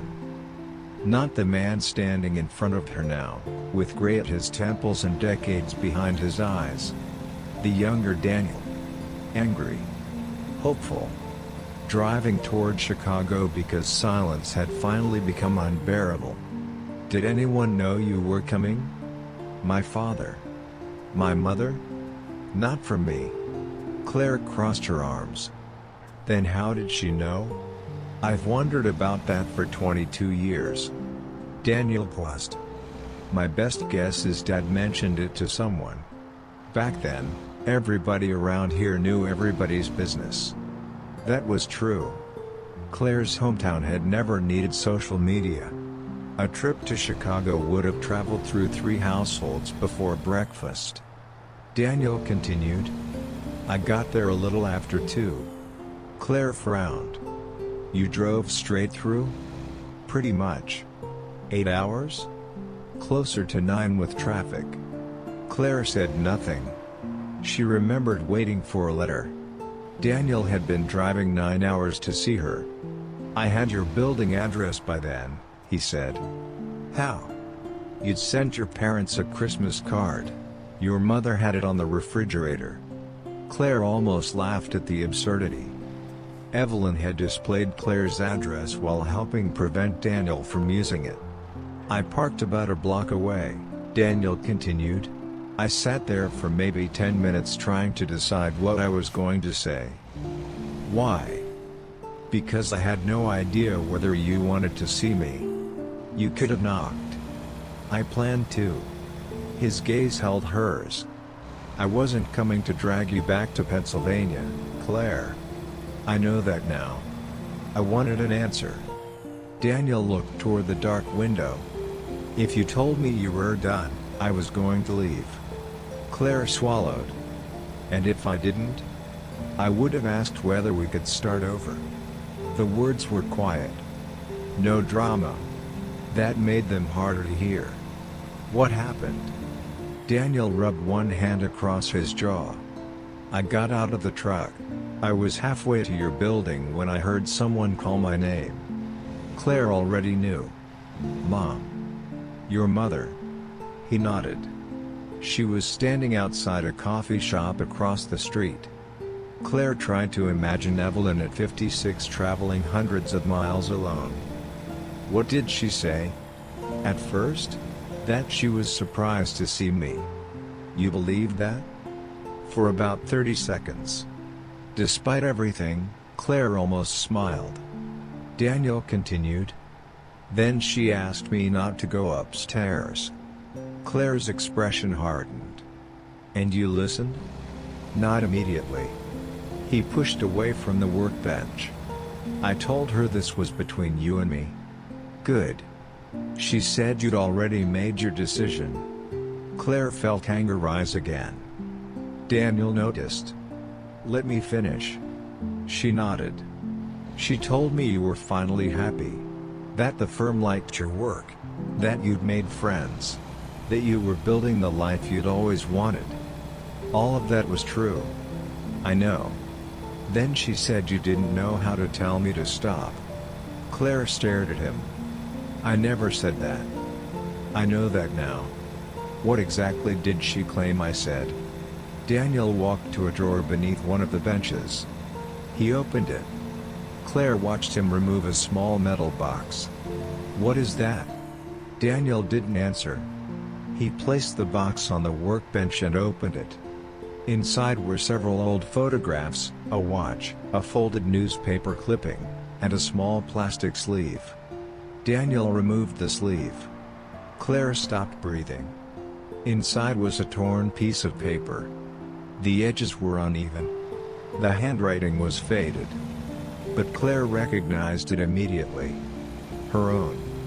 Daniel placed it carefully on the workbench. Claire stepped closer. The visible words read, "I need to do this without everyone making me feel guilty. Please don't ask me to come back. If you care about me, let me find out who I am away from here." Claire stared at it. "I wrote this." Daniel nodded. "But not to you." His expression shifted. "I didn't know that." Claire touched the plastic sleeve. The memory came slowly. Then all at once. She had written the note the night after her final argument with Daniel. Not to him. To Evelyn. Claire had been furious because her mother kept asking whether she was certain about Chicago. She had started writing a long letter because speaking to Evelyn always ended with one of them interrupting the other. Claire remembered sitting on her bedroom floor. 3 pages. Maybe 4. She had never given it to her mother. Or had she? "I wrote this to Mom." Daniel closed his eyes briefly. "I figured that out years later." Claire looked up. "What did she tell you?" "That you'd written it after I kept trying to contact you." "That's a lie." I believed her. "Why?" Daniel looked at her sharply. "Because it's your handwriting." Claire fell silent. Of course. Evelyn hadn't forged anything. She had done something more convincing. She had taken Claire's real words and removed everything around them. "What else did she say?" "That you didn't want to hurt me." Claire shook her head. "Daniel. That you were afraid if you saw me, you'd come back because you felt guilty." Claire stepped away from the workbench. The cruelest part was how plausible it sounded. Not because Claire had said it. Because Evelyn knew exactly what both of them feared. "Why didn't you come upstairs anyway?" Daniel's face tightened. That question had waited 22 years. "Because I loved you." Claire stared at him.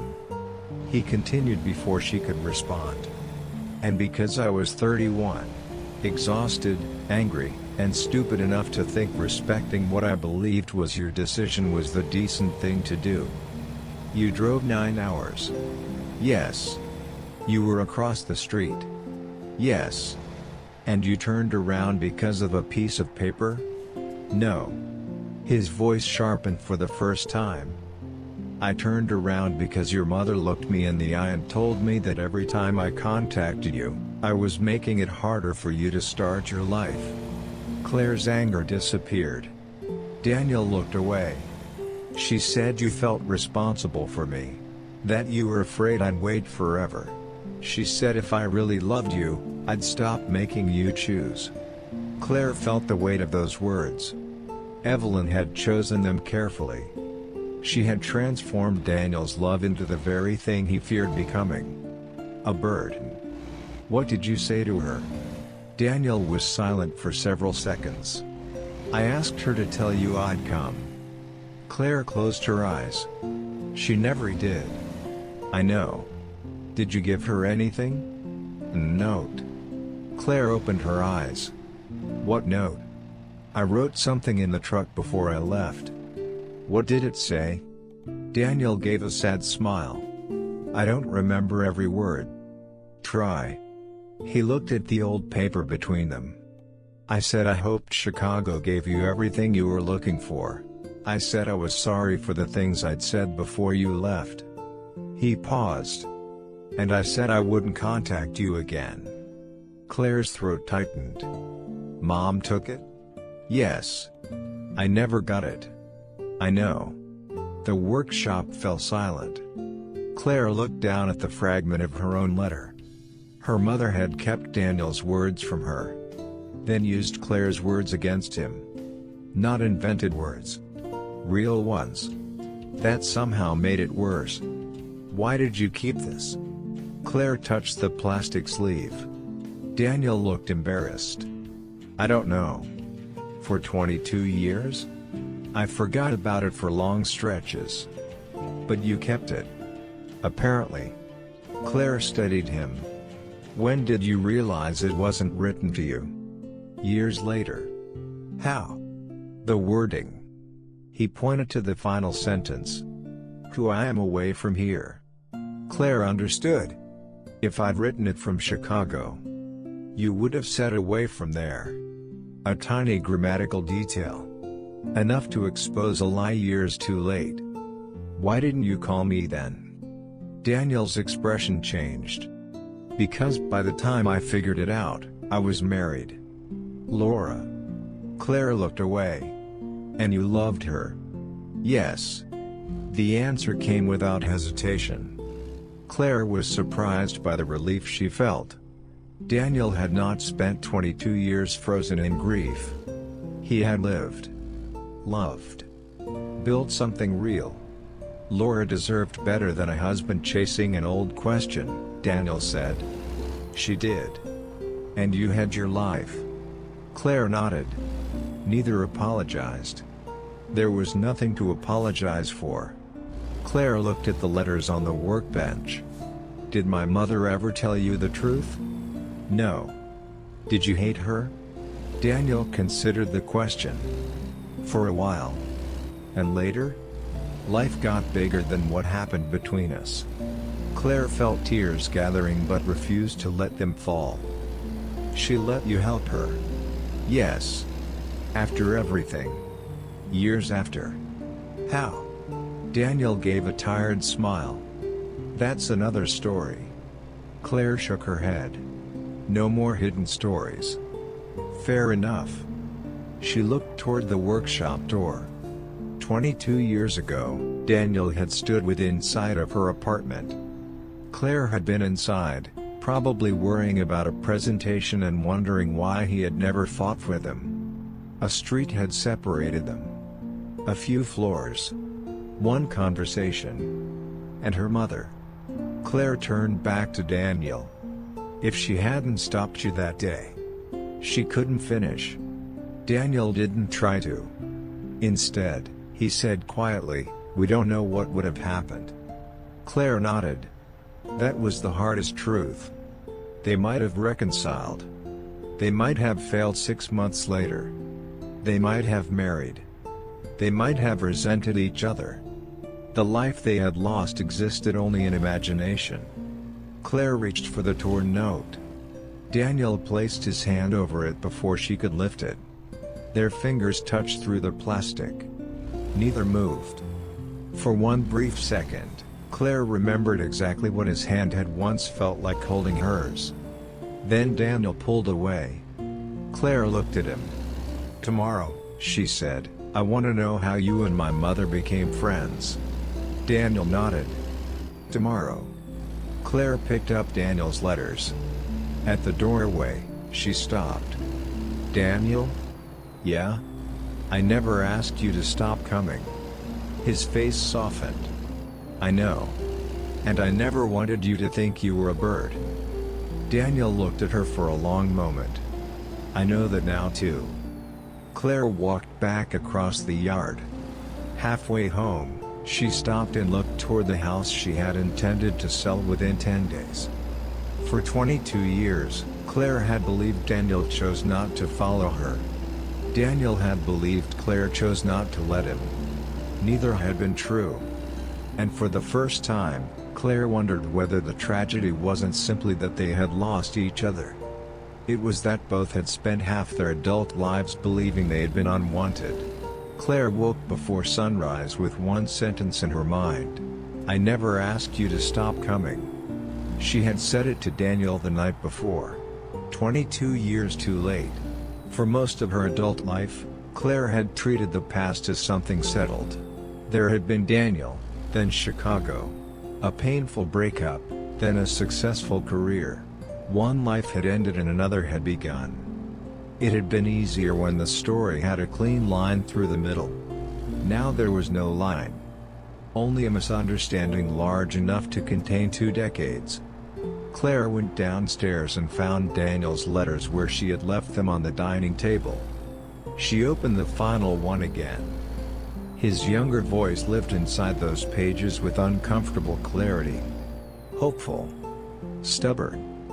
Still trying. Claire had spent years remembering Daniel as the man who stayed behind. She understood now that he had followed her farther than she had ever known. She closed the letter.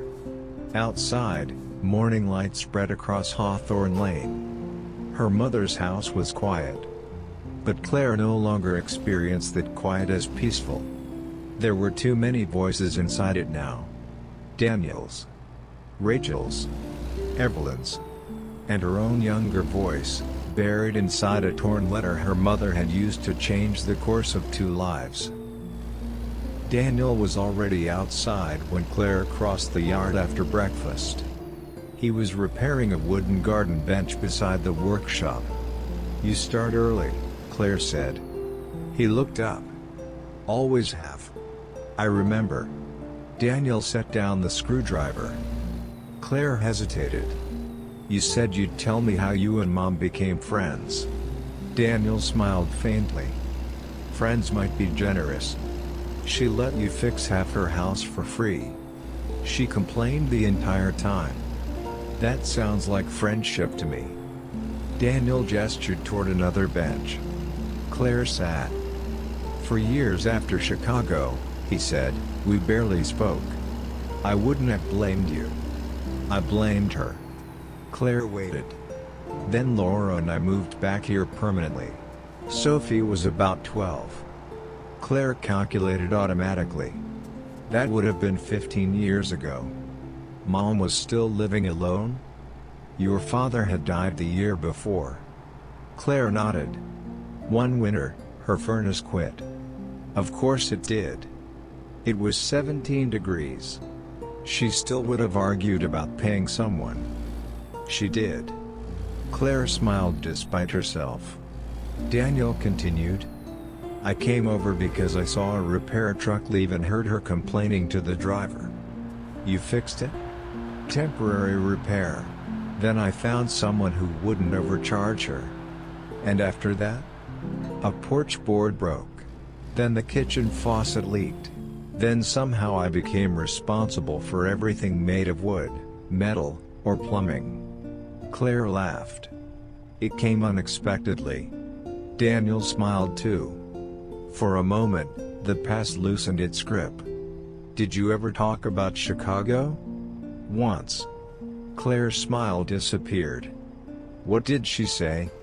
That she'd done something she couldn't undo. Claire waited. Did she apologize? Yes. The answer surprised her. When? About 8 years ago. What did you say? I told her I had a wife I loved and a daughter I wouldn't trade for any other life. Claire felt something shift inside her. Daniel continued. I also told her that didn't make what she did right. Good. She knew. Claire looked toward the Morgan house. Why didn't she tell me? Maybe because telling you would have changed more lives by then. Laura. Daniel nodded. And maybe you. Claire understood. Truth did not automatically become kindness simply because it was true. Sometimes timing mattered. Sometimes truth arrived when there was nothing left to repair without breaking something else. Still, Claire couldn't excuse the silence. She should have told me eventually. Probably. Before she died. Probably. Daniel didn't defend Evelyn. Claire appreciated that. She looked at him. Do you still have the whole note? The note your mother gave me? No. The original. Daniel frowned. I only ever had the torn piece. Claire nodded slowly. "I want to find the rest." They searched Evelyn's bedroom together. Claire hadn't planned to ask Daniel for help, but somehow he followed her across the yard and neither questioned it. They emptied the hidden compartment beneath the dresser. Old photographs. Bank papers. Her father's military documents. Several birthday cards. Nothing. Then Daniel noticed the back panel. "This wood isn't original." Claire looked over. "How can you tell?" "The grain." "Of course you can." Daniel removed 2 small screws. Behind the panel was a narrow space. Inside lay a thin folder. Claire's heartbeat quickened. She opened it on the bed.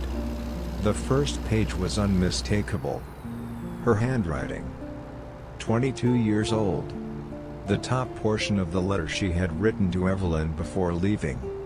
Claire read silently. She had written about feeling trapped by everyone's expectations. About loving Daniel but fearing that if she stayed, she would someday blame him for everything she never attempted. Then came the missing context. "This isn't about Daniel asking me to stay. He hasn't. That's almost what makes it harder. He keeps telling me we can find a way, but right now I need to know what life looks like when I'm making decisions for myself." Claire stopped. Daniel stood beside her. Neither spoke. She continued. Then came the section Evelyn had torn away. "I need to do this without everyone making me feel guilty. Please don't ask me to come back. If you care about me, let me find out who I am away from here." The words Daniel had been shown. But now their meaning was undeniable. They were written to Evelyn. Not him. Claire turned the page. One final paragraph remained. Her voice broke as she read it. "And please stop treating Daniel like he's the reason I might fail. If I come home someday, it needs to be because I choose him, not because he forced me, and not because I was afraid to try something else." Claire lowered the paper. Daniel turned away. She saw his jaw tighten. "I'm sorry," Claire whispered. He looked back. "For what?" "For not saying that to you. You were 29. So were you, basically. 31. Ancient." Daniel laughed once. The sound disappeared quickly. Claire looked at the torn edges. They matched perfectly. There could no longer be any doubt. Evelyn had taken the middle section and made it appear to be Claire's goodbye to Daniel. The truth was complete. And strangely, Claire felt no triumph. Only grief. "I thought finding the rest would make me feel better." Daniel sat beside her. "Does it?" "No. Me neither." They remained there quietly. Eventually Claire said, "We could have had 22 years. Daniel's expression changed. "Don't." "Why?" "Because we don't know that. We know we loved each other. We did. We know I didn't reject you." "Yes." "And you didn't abandon me." "Yes." "Then what are we supposed to do with that?" Daniel looked at her. "Accept it." Claire shook her head. "That's easy for you to say." "No, it isn't." His voice remained calm. "I spent years angry at you. Then I spent years forcing myself not to care. Then I met Laura." Claire looked down. Daniel continued. "If I start telling myself that Evelyn stole the life I was supposed to have with you, what does that make my marriage?" Claire understood immediately. "Sophie." "Exactly." His eyes softened. "My daughter exists because my life didn't go the way I planned at 31. Claire felt ashamed. "I didn't mean." "I know." Daniel looked at the letter. "The past isn't a room we can renovate, Claire." She almost smiled at the choice of metaphor. "You've been spending too much time with an interior designer." "Apparently." He stood. Claire followed him downstairs. At the back door, Daniel stopped. "There's something else you need to know." Claire waited. "I don't regret Laura. I wouldn't ask you to. I loved her. I know. And if we're going to keep talking about whatever this is between us, I need that to be understood." Claire felt her heart beat harder at the phrase "whatever this is." "It is." Daniel nodded. Then he left. That afternoon, Claire received a message from the realtor. "Still good for tomorrow at 10? She stared at it. Tomorrow. The house. The sale. Her 10-day plan. Claire looked around the kitchen. For the first time, selling the house no longer felt like an administrative task. It felt like another departure. Her phone rang before she could reply. An unfamiliar local number. "Claire Morgan?" "Yes. This is Sophie Hayes." Claire straightened. "Hi, Sophie." There was a pause. "Dad told me you've been spending time together." Claire wasn't sure how to answer. "We've been talking." "I know." Sophie's voice was polite. But the warmth from their first meeting was gone. "I'd like to talk to you too." Claire looked through the window toward Daniel's house. "About what?" Another pause. "About my mother." Claire's stomach tightened. Sophie continued. "Because whatever happened between you and Dad 22 years ago, Laura Hayes was not the woman who came between you." Claire closed her eyes. "I know that. I need to be sure." "When?" "Tonight." Claire looked at Evelyn's blue mug beside the sink. One dead woman had spent decades regretting a choice made out of fear. Another dead woman had built a real life with Daniel after that choice. Claire suddenly understood that uncovering the past wasn't only about what she and Daniel had lost. It was also about respecting everything that had come afterward. "All right," Claire said. "Tonight." After the call ended, she looked at the realtor's message again. Then she typed 2 words. "Need to reschedule." Claire pressed send. For the first time since returning to Pennsylvania, she no longer knew when she was going home. And even more unsettling, she was no longer certain which place she meant when she thought of the word. Sophie arrived shortly after 7. Claire watched from the kitchen window as her car stopped beside the curb. For a moment, Sophie remained behind the wheel. That hesitation told Claire more than any angry entrance could have. Sophie wasn't coming to start a fight. She was coming because she was afraid. Claire opened the front door before Sophie reached it. "Come in." "Thanks." Sophie stepped inside.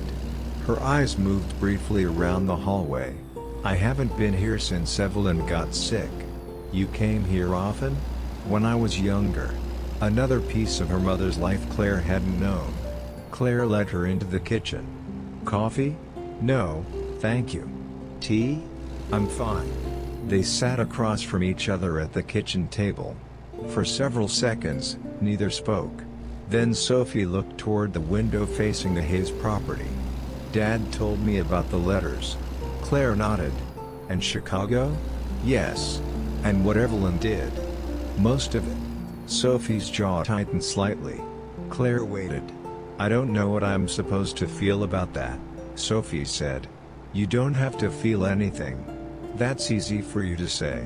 Claire accepted the criticism. "Probably." Sophie looked directly at her. "My dad loved my mother." "I know. Do you?" The question was sharper now. Claire didn't react. "Yes." Sophie folded her hands together. They were married for 18 years. Claire remained quiet.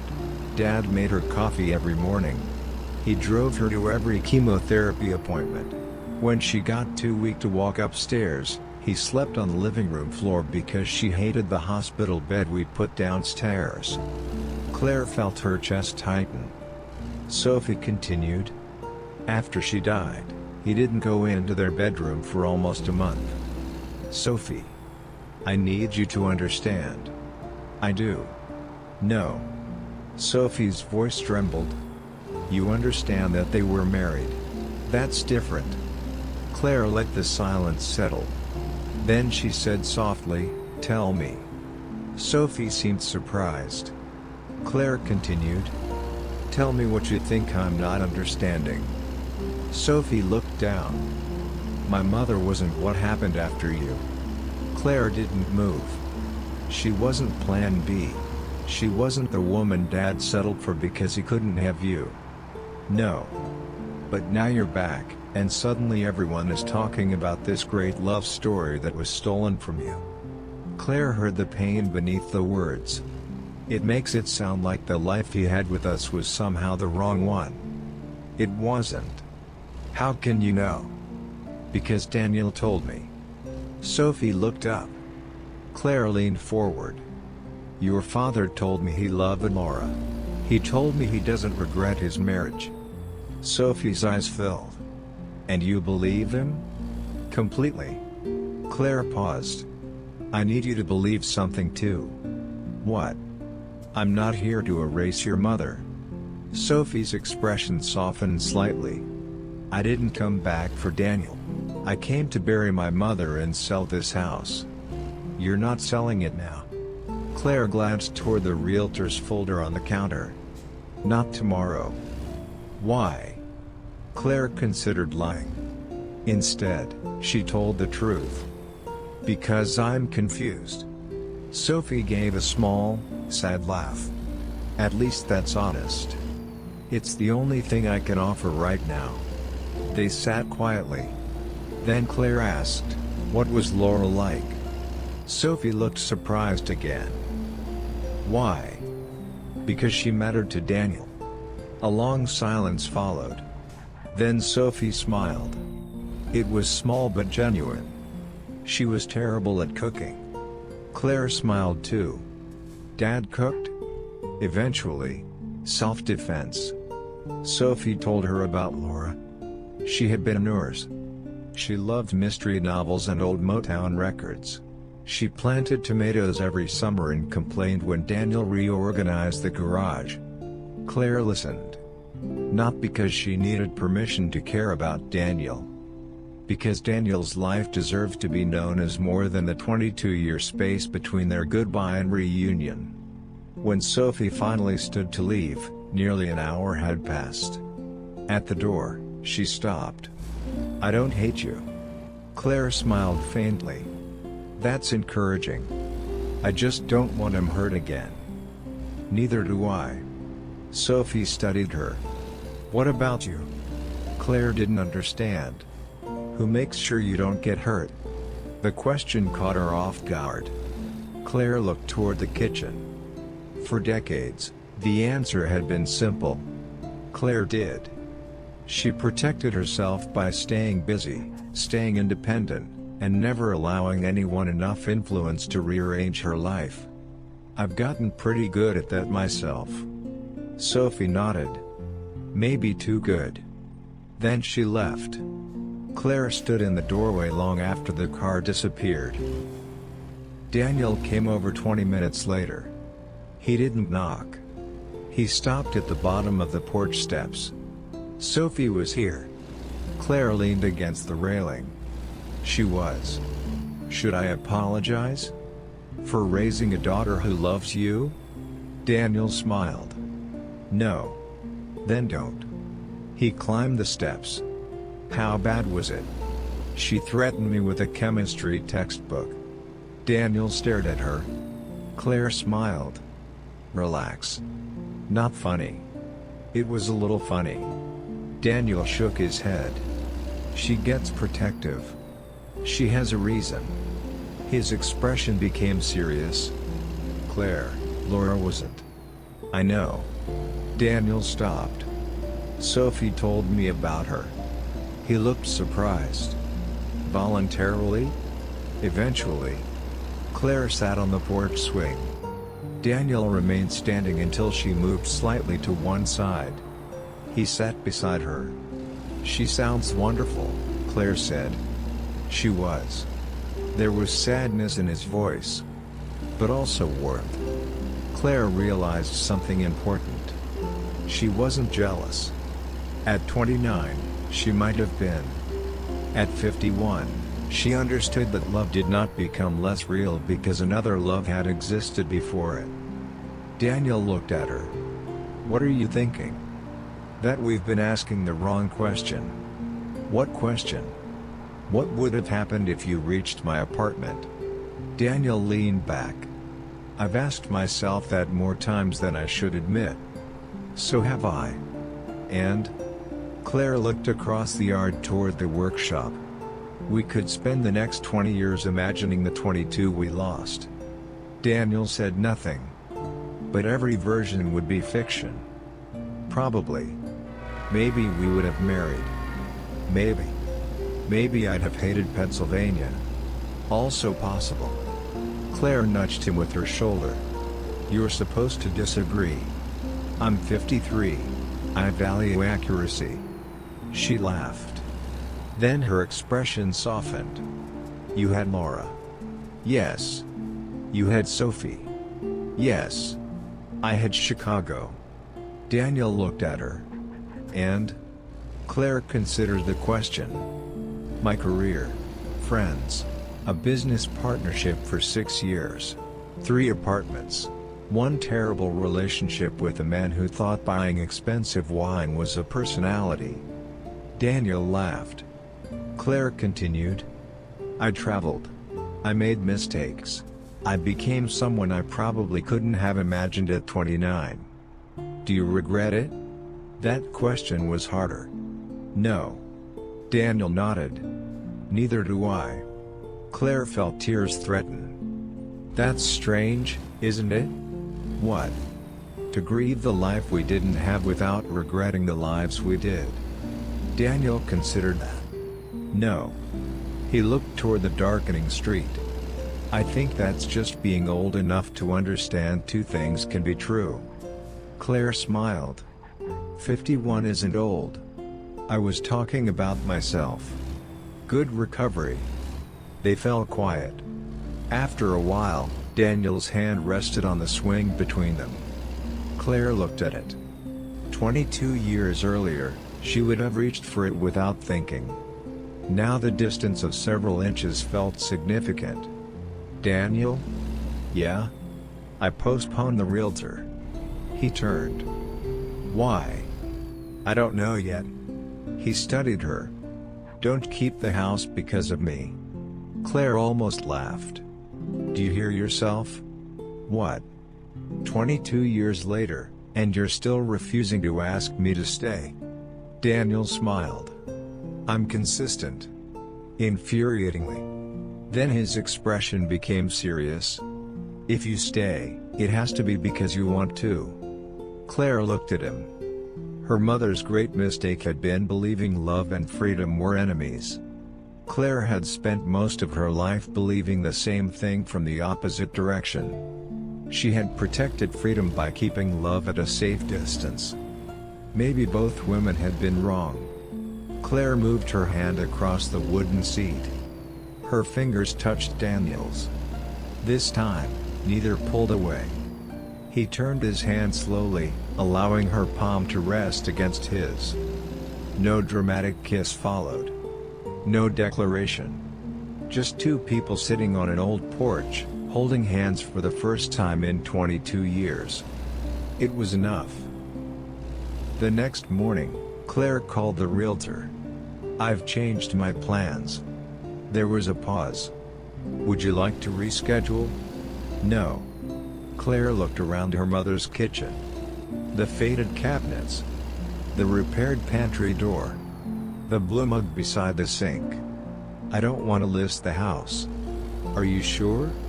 Claire looked through the window. Daniel was opening the workshop. He glanced toward her house.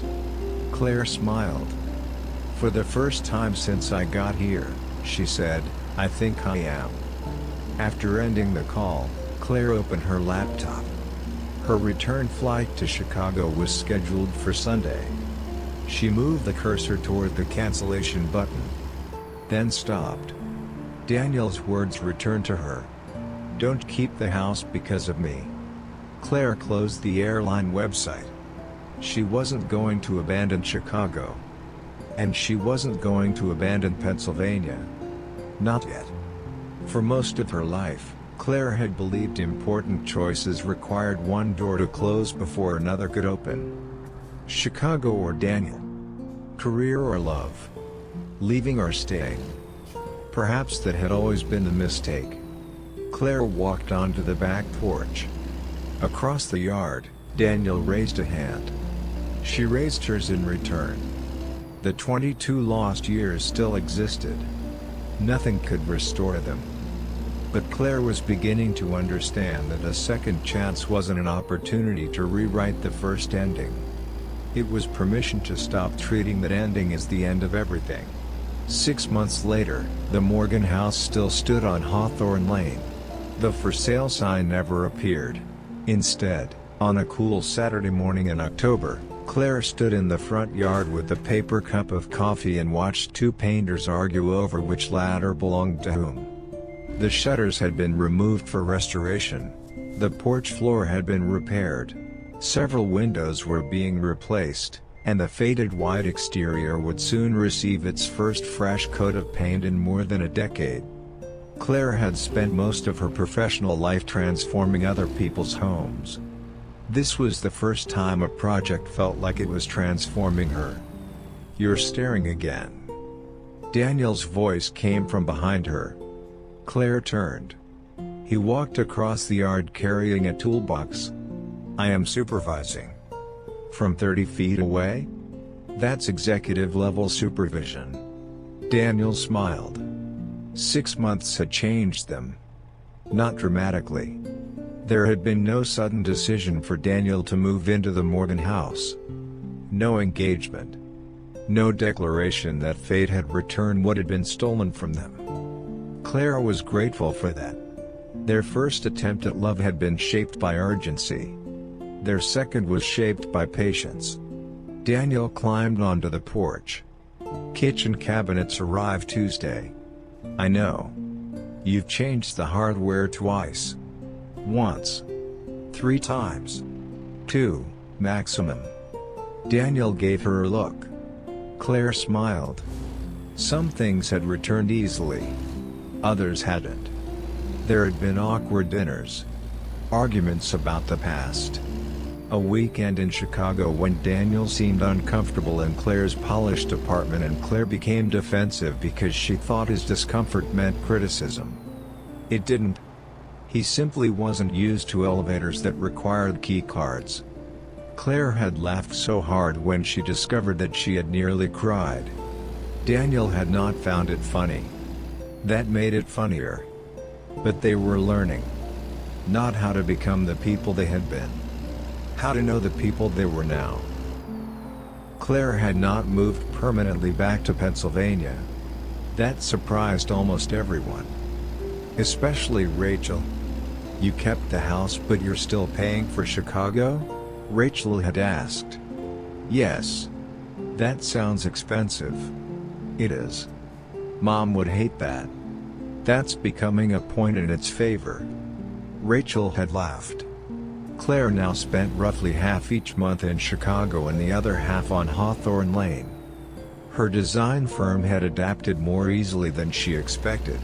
Years of seniority and remote work made the arrangement possible, and Claire had begun taking restoration projects closer to Pennsylvania. For the first time, she didn't feel compelled to choose one life by destroying another. The realization had taken 51 years. She wished Evelyn had learned it sooner. She wished she had too. But wishing no longer controlled her days. That afternoon, Sophie arrived carrying 2 grocery bags. "Please tell me Dad isn't cooking." Daniel looked offended. "I'm standing right here." "I know." Sophie handed Claire one of the bags. "That's why I said it." Their relationship had developed cautiously. Sophie never became instantly comfortable with Claire. Claire respected that. There were photographs of Laura throughout Daniel's house, and Claire never suggested moving a single one. On Laura's birthday, Daniel and Sophie visited the cemetery together. Claire did not go. She didn't need to. Some memories belonged to a family she had not been part of. One evening several months earlier, Sophie had thanked her for understanding that. Claire had answered simply, "Your mother doesn't disappear because I'm here." After that, something between them softened. Now Sophie walked into the Morgan kitchen without knocking. She unpacked vegetables while Daniel complained about being insulted in his own neighborhood. Claire watched them.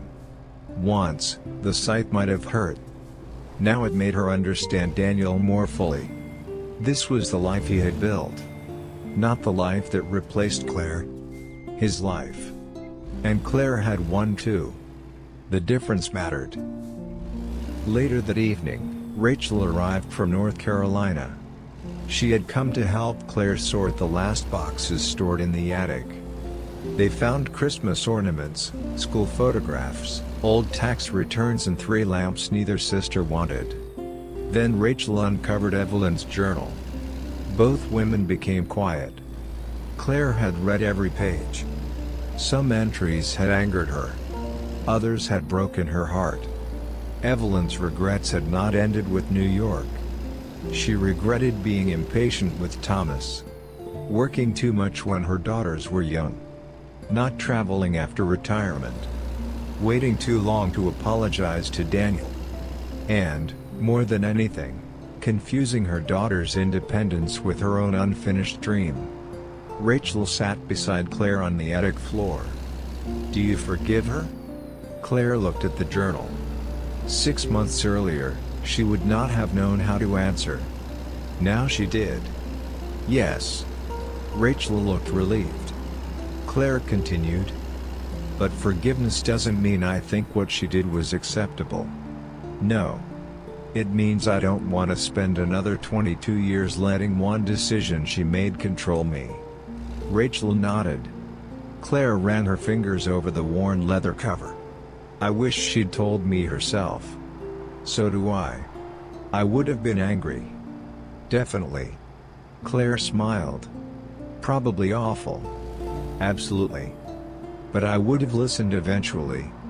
Rachel rested her head briefly against Claire's shoulder. "I think she knew that too late." Claire closed the journal. Some truths did arrive too late. But that didn't mean every consequence had to last forever. After Rachel left the following afternoon, Claire found Daniel on the back porch. The October air had turned cool. He held 2 cups of coffee. "Black," he said, handing one to her. "You still remember?" "I've had 6 months of reminders." They sat together. Between the Morgan house and the Hayes workshop, fallen leaves covered the grass. Claire thought about the first morning she had seen him through the kitchen window. She had planned to stay 10 days. That version of Claire seemed both recent and impossibly distant. Daniel looked at the house. "Happy with it?" "It's not finished." "That's not what I asked." Claire considered the question. "Yes." Daniel nodded. "Good." She looked at him. "Are you? With your house?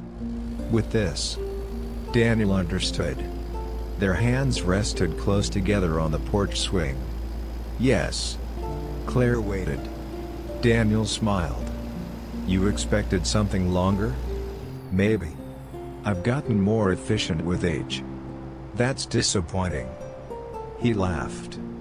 Claire leaned back. "What do you think would have happened?" Daniel didn't need clarification.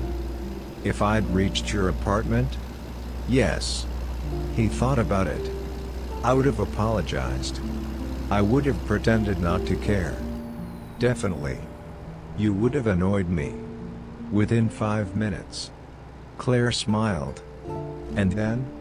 Daniel looked toward the street. "Maybe we would have tried long distance. Maybe it would have worked. Maybe it wouldn't. Maybe we'd have gotten married. Maybe we'd have divorced." Claire gave him an offended look. "What? You could at least make the imaginary version romantic. We already spent 22 years romanticizing it." That silenced her. He was right. Daniel reached for her hand. "I don't want the imaginary life anymore." Claire looked at him. "I want this one." There was no grand speech. He didn't need one. Claire squeezed his hand. "So do I." Daniel leaned toward her slowly. The kiss was gentle. Familiar in a way that surprised her. Different in every way that mattered. When they separated, Claire rested her head against his shoulder. Across the yard stood two houses. Two separate homes. Two complete lives. For once, Claire didn't feel the need to combine them immediately. There was time. That was the strange gift hidden inside their second chance. At 29, Claire had believed love required certainty about the future. At 51, she understood something simpler. Love required honesty about the present. The following spring, Claire completed the restoration of Evelyn's house. She kept her apartment in Chicago. Daniel kept his home beside the workshop. They traveled between Pennsylvania and Illinois when work required it. Sometimes Daniel joined Claire. Sometimes he didn't. Sometimes Claire spent 2 weeks away and discovered that missing someone no longer frightened her. Distance wasn't abandonment. Independence wasn't rejection. Love wasn't obligation. Those lessons had cost both of them far too much time. But they had learned them. One evening, Claire placed Evelyn's blue mug on a newly restored kitchen shelf. She stood looking at it for a moment. She still missed her mother. She still occasionally became angry with her. Those feelings had learned to exist together. Just as gratitude and regret could. Just as Daniel could have loved Laura completely and still love Claire now. Just as Claire could treasure the woman Chicago had allowed her to become without believing she had been destined to spend her entire life there. Daniel appeared in the doorway. "Ready?" Claire picked up her coat. "Where are we going?" "Dinner." That's not an answer. It's enough of one. 22 years earlier, Claire would have demanded details. Now she smiled and followed him outside. Daniel reached for her hand. Claire took it. They walked across the yard together, not toward the life they should have had, and not toward an attempt to recover the people they had once been. Those people were gone. The years were gone too. But the future was not. Their second chance had never been about getting 22 years back. It was about refusing to waste the years still ahead. And for Claire Morgan, that was finally enough. What would you have done in Claire's place?